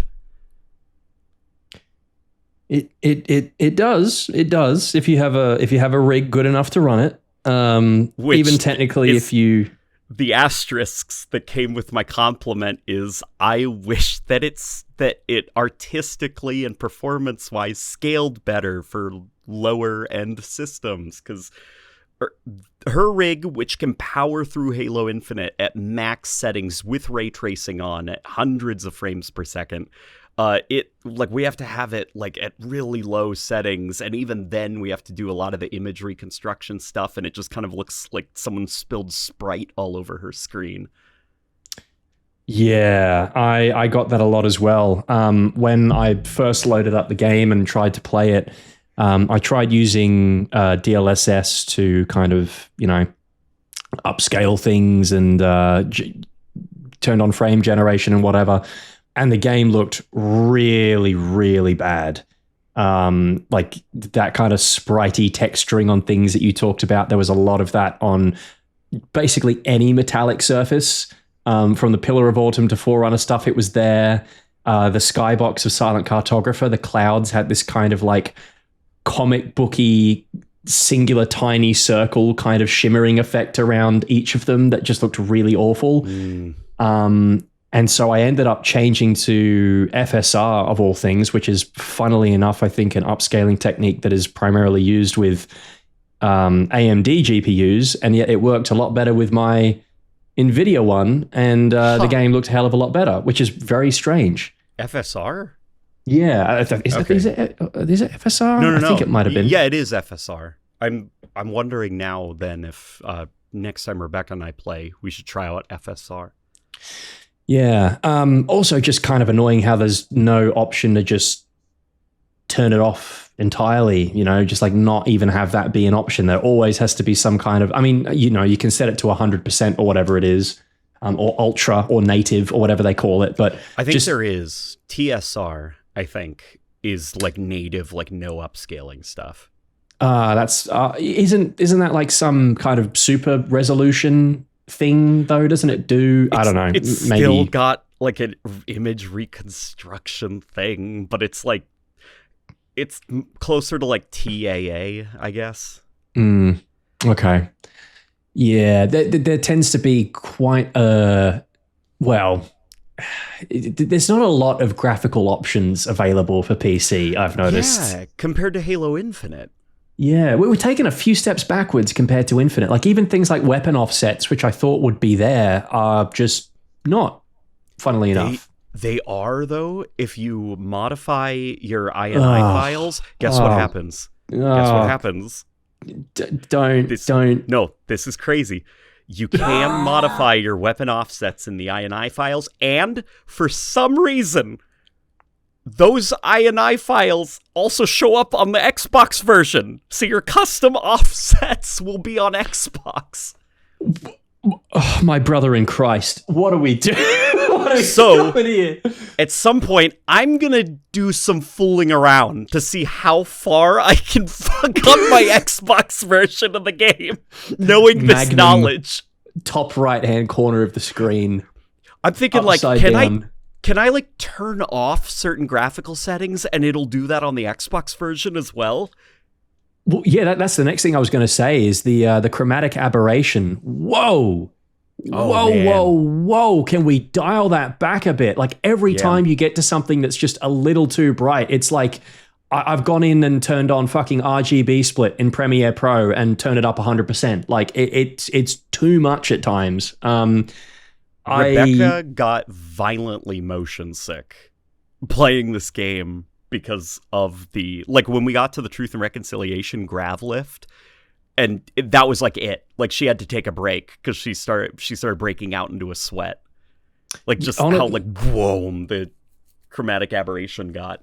Yeah, same for me. When that kicked in and like I was still using DLSS, the game just looked like a blurry mess. It was like I had accidentally turned on the like a Gaussian blur filter in reshade or something, and like I was like genuinely struggling to see. It was really rough. The other thing as well is the visual noise that kicks in sometimes. I get what they're trying to do with every time you get shot at by the fuel rod gun or a hunter cannon, right? It does that kind of speckly, noisy effect, which is what happens, because it's radioactive. But I wish that there was an option just to turn that off that didn't involve having to go into the INI files of the game and tweak that. Because, yeah, in some cases, these are visual quirks that might add authenticity to the image, but genuinely some people like Rebecca, like they just, they don't want to deal with it because it's too much at times. And I felt a bit that way as well.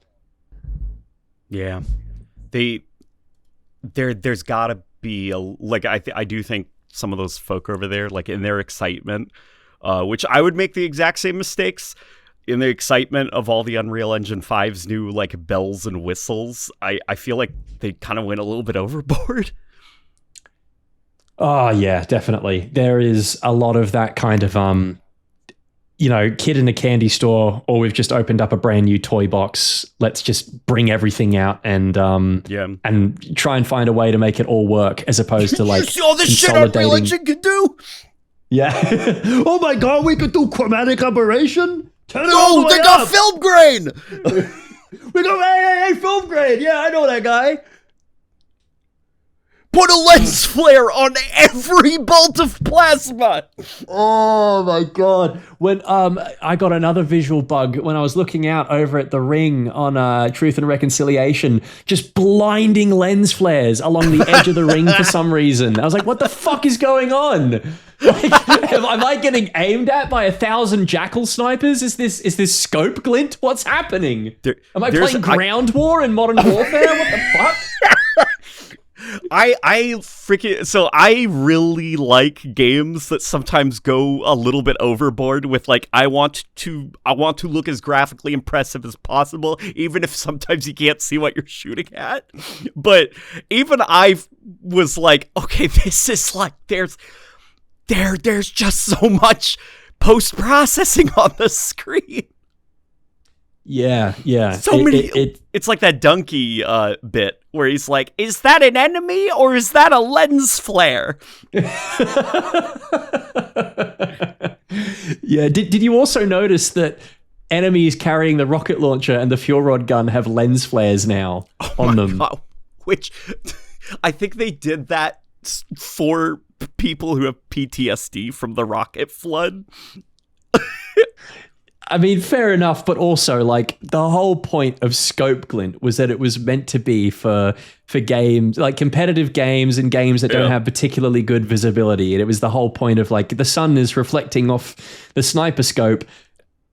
But when the bad guys who are predominantly using these weapons in Halo 1 are blue and green blobs, I don't really think it's that necessary, but I appreciate them, you know, at least being considerate of folks like me who have rocket flood PTSD. Thanks for that. Now I can see my death coming from even further away. Excellent. There are like, so playing through Halo Campaign Evolved, I had, if we're gonna like talk about, you know, like assistance type stuffs like that, like, you know, for folk who aren't familiar with Halo 1, a lot of Halo fans are a little bit, you know, tired of Cortana telling them gameplay mechanics that they already know and they're quite familiar with after decades of being with the series. But I do appreciate that some of them are there, because there is some weird shit in Halo that it doesn't explain well unless you are, you know, very familiar with it. So having Cortana tutorialize some of those things has actually helped Rebecca out a lot, because she would have not have known some things.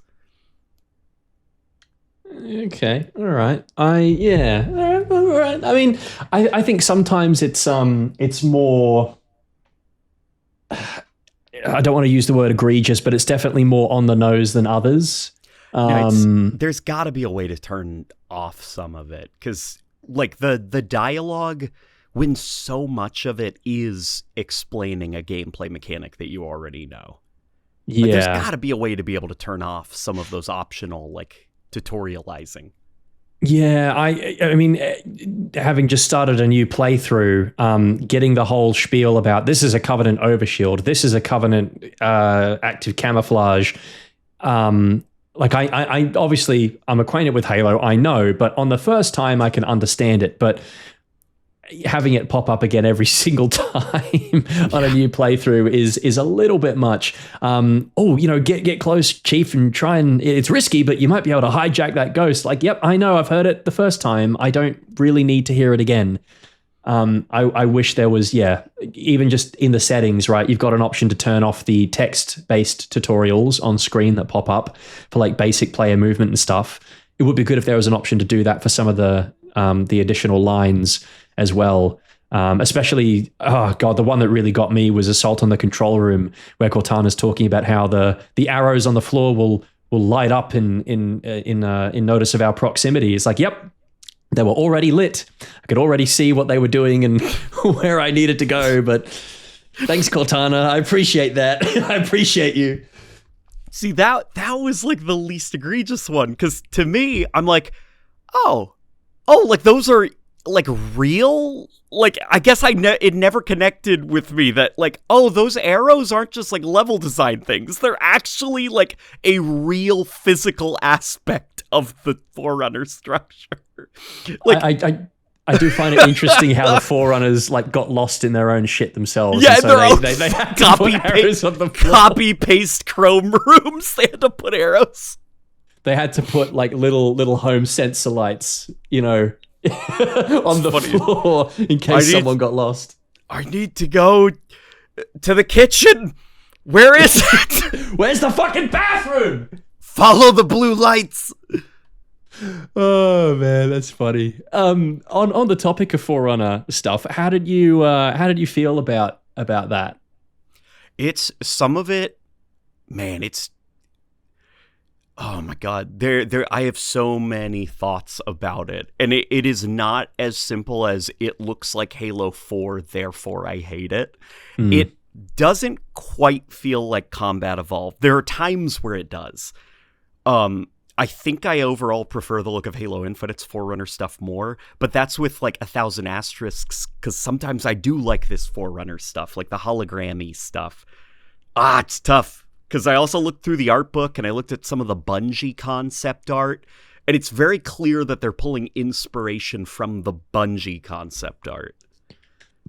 Yeah, no, 100% agree. I can see a little bit of Halo 3 in some places, in terms of the Forerunner stuff, a little bit of like, I think the one it draws closest to, for me at least, is probably Halo 2 Anniversary. Just more reflective.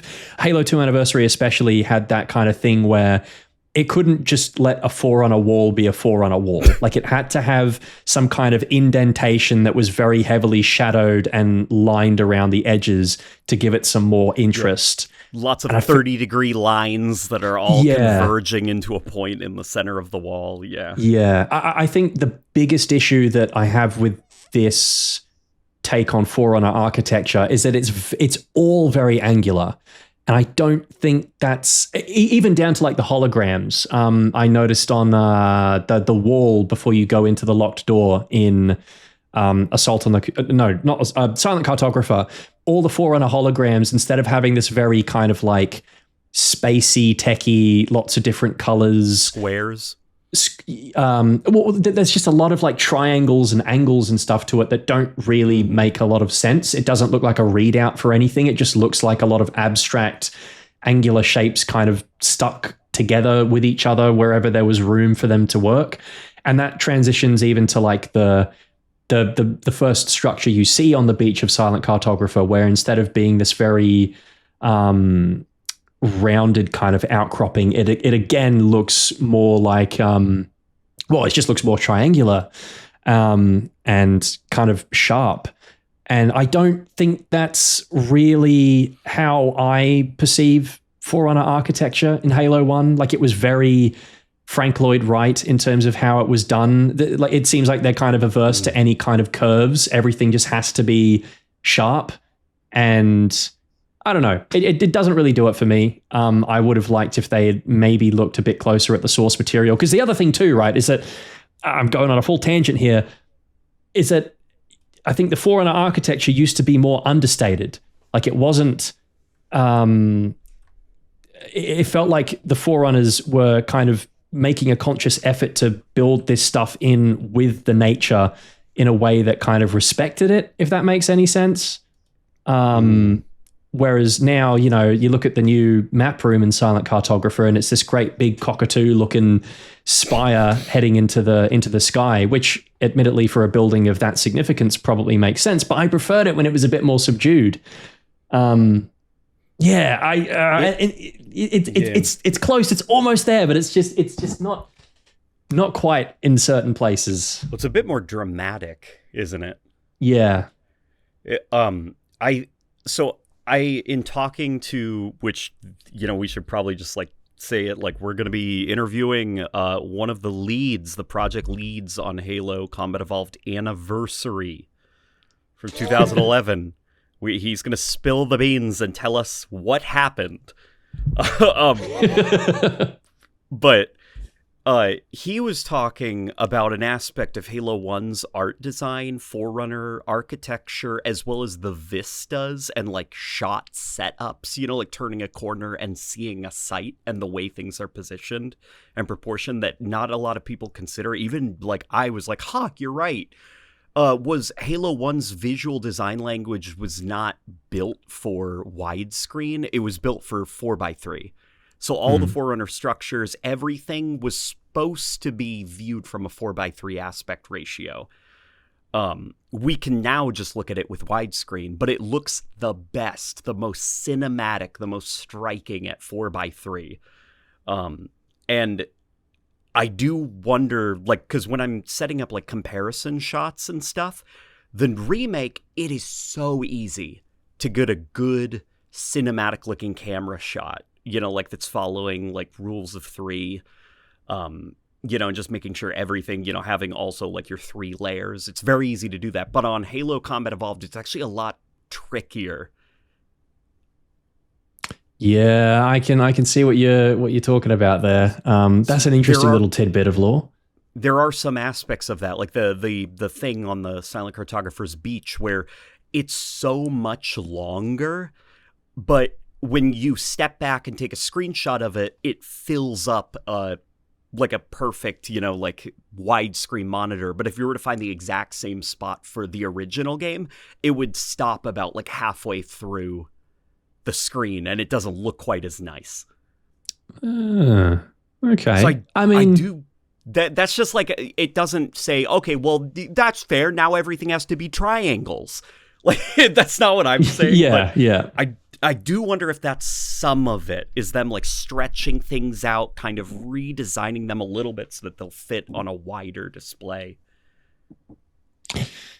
I guess that's the most, well, I definitely the most logical explanation as to why they did it. But yeah, in saying that though, I do think that they could have made a slightly better attempt at maybe more closely looking at what those structures used to look like and keeping some of that character there, because some of it is very much just kind of disregarded in favor of bigger, bolder, and yeah, it just kind of ruins the liminality a little bit in places, and it does feel like maybe not to the same extent as like Combat Evolved Anniversary did with its Forerunner stuff, but it does feel a lot like it's kind of detail for the sake of detail.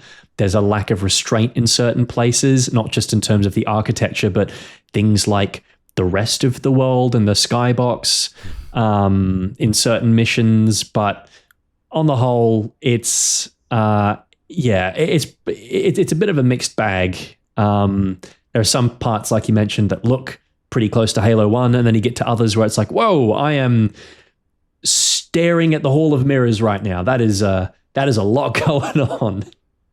Yeah, there's also like a lot of I noticed that every level has a different design style for the Forerunner architecture, which is different from how Halo 1 did it.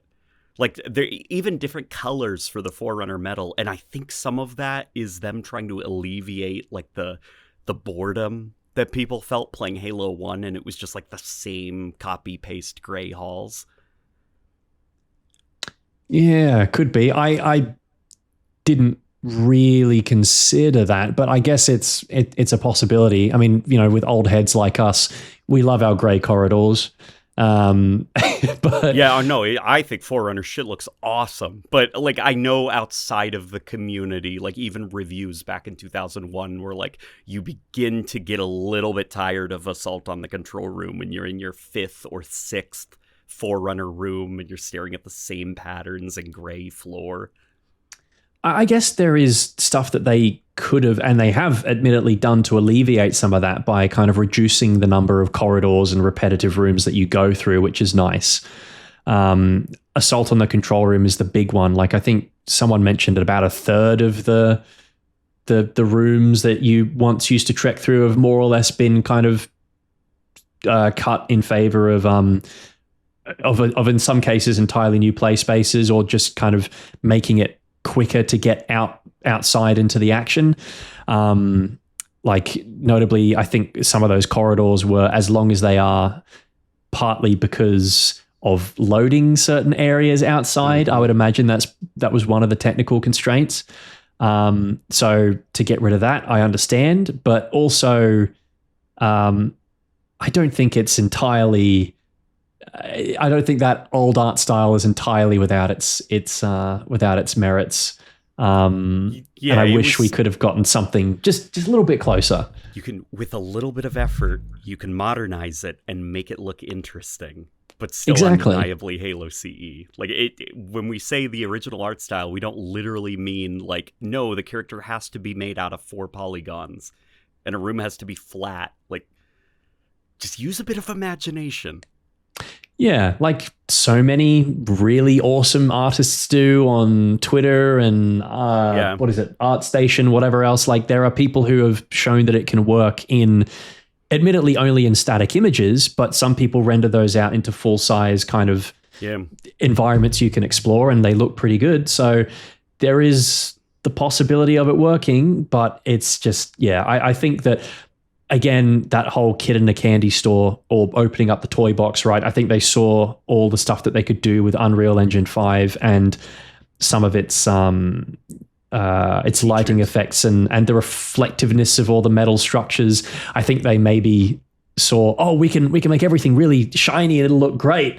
They might have gotten a bit carried away in that regard, when really they could have done with a bit more sandpapering, perhaps.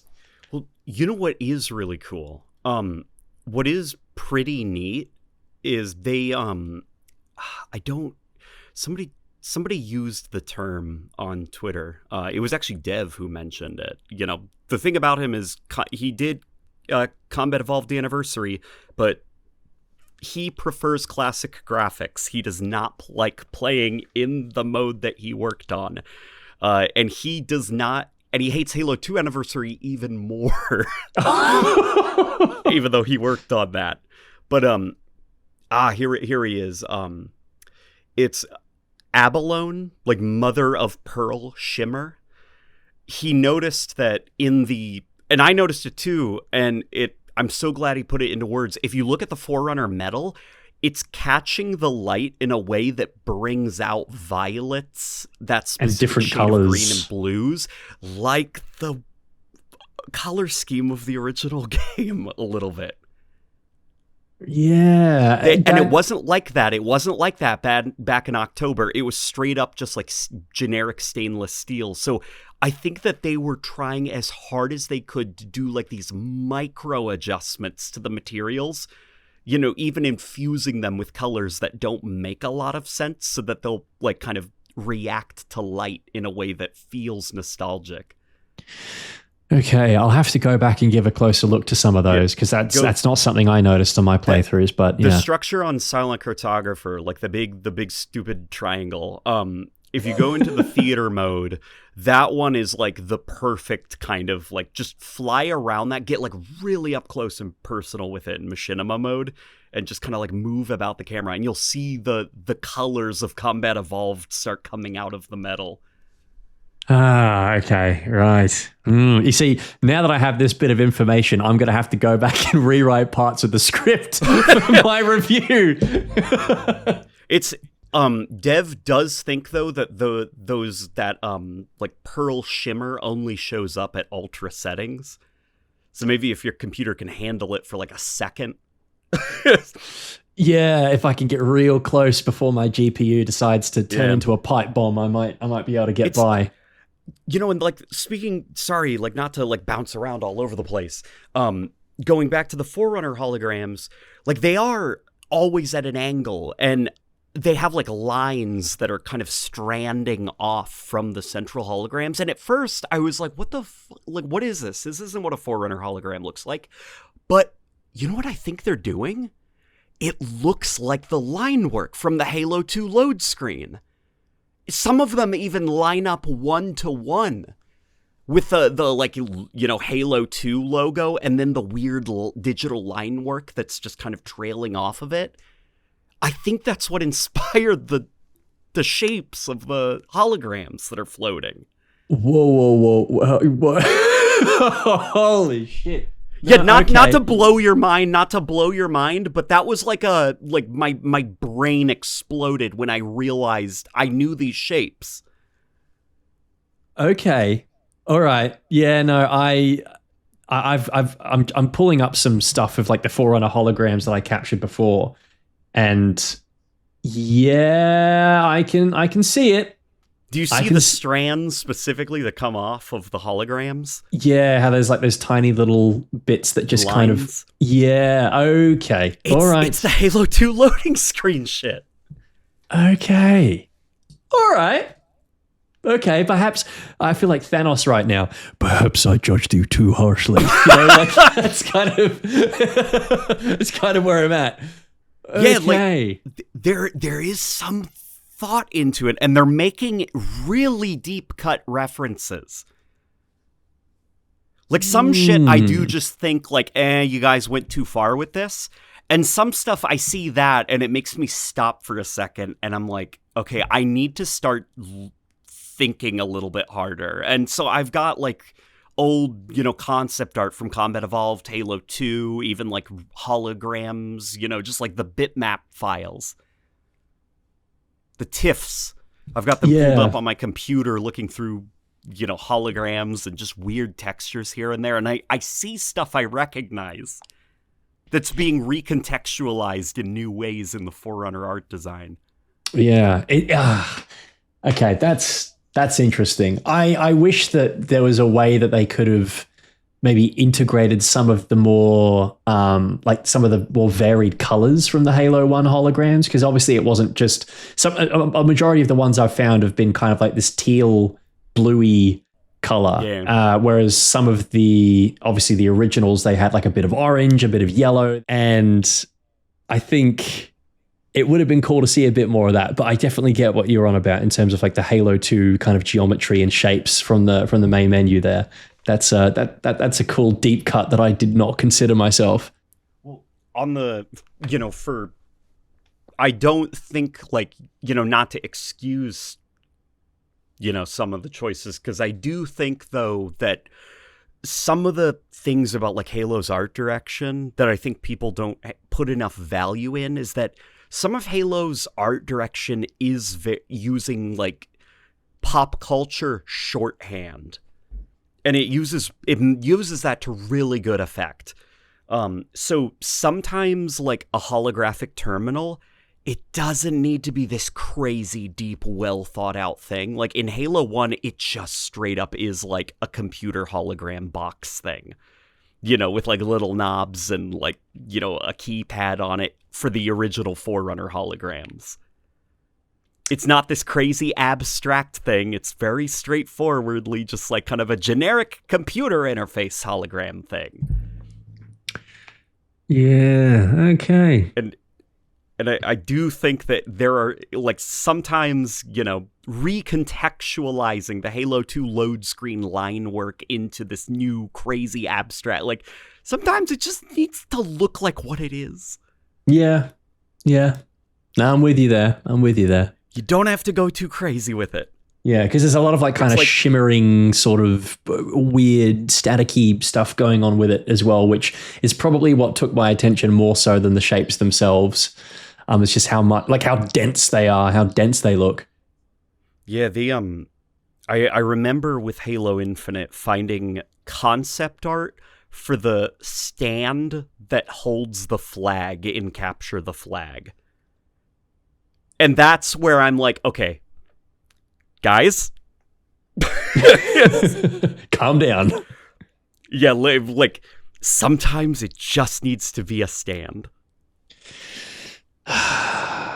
Just let a stand be a stand.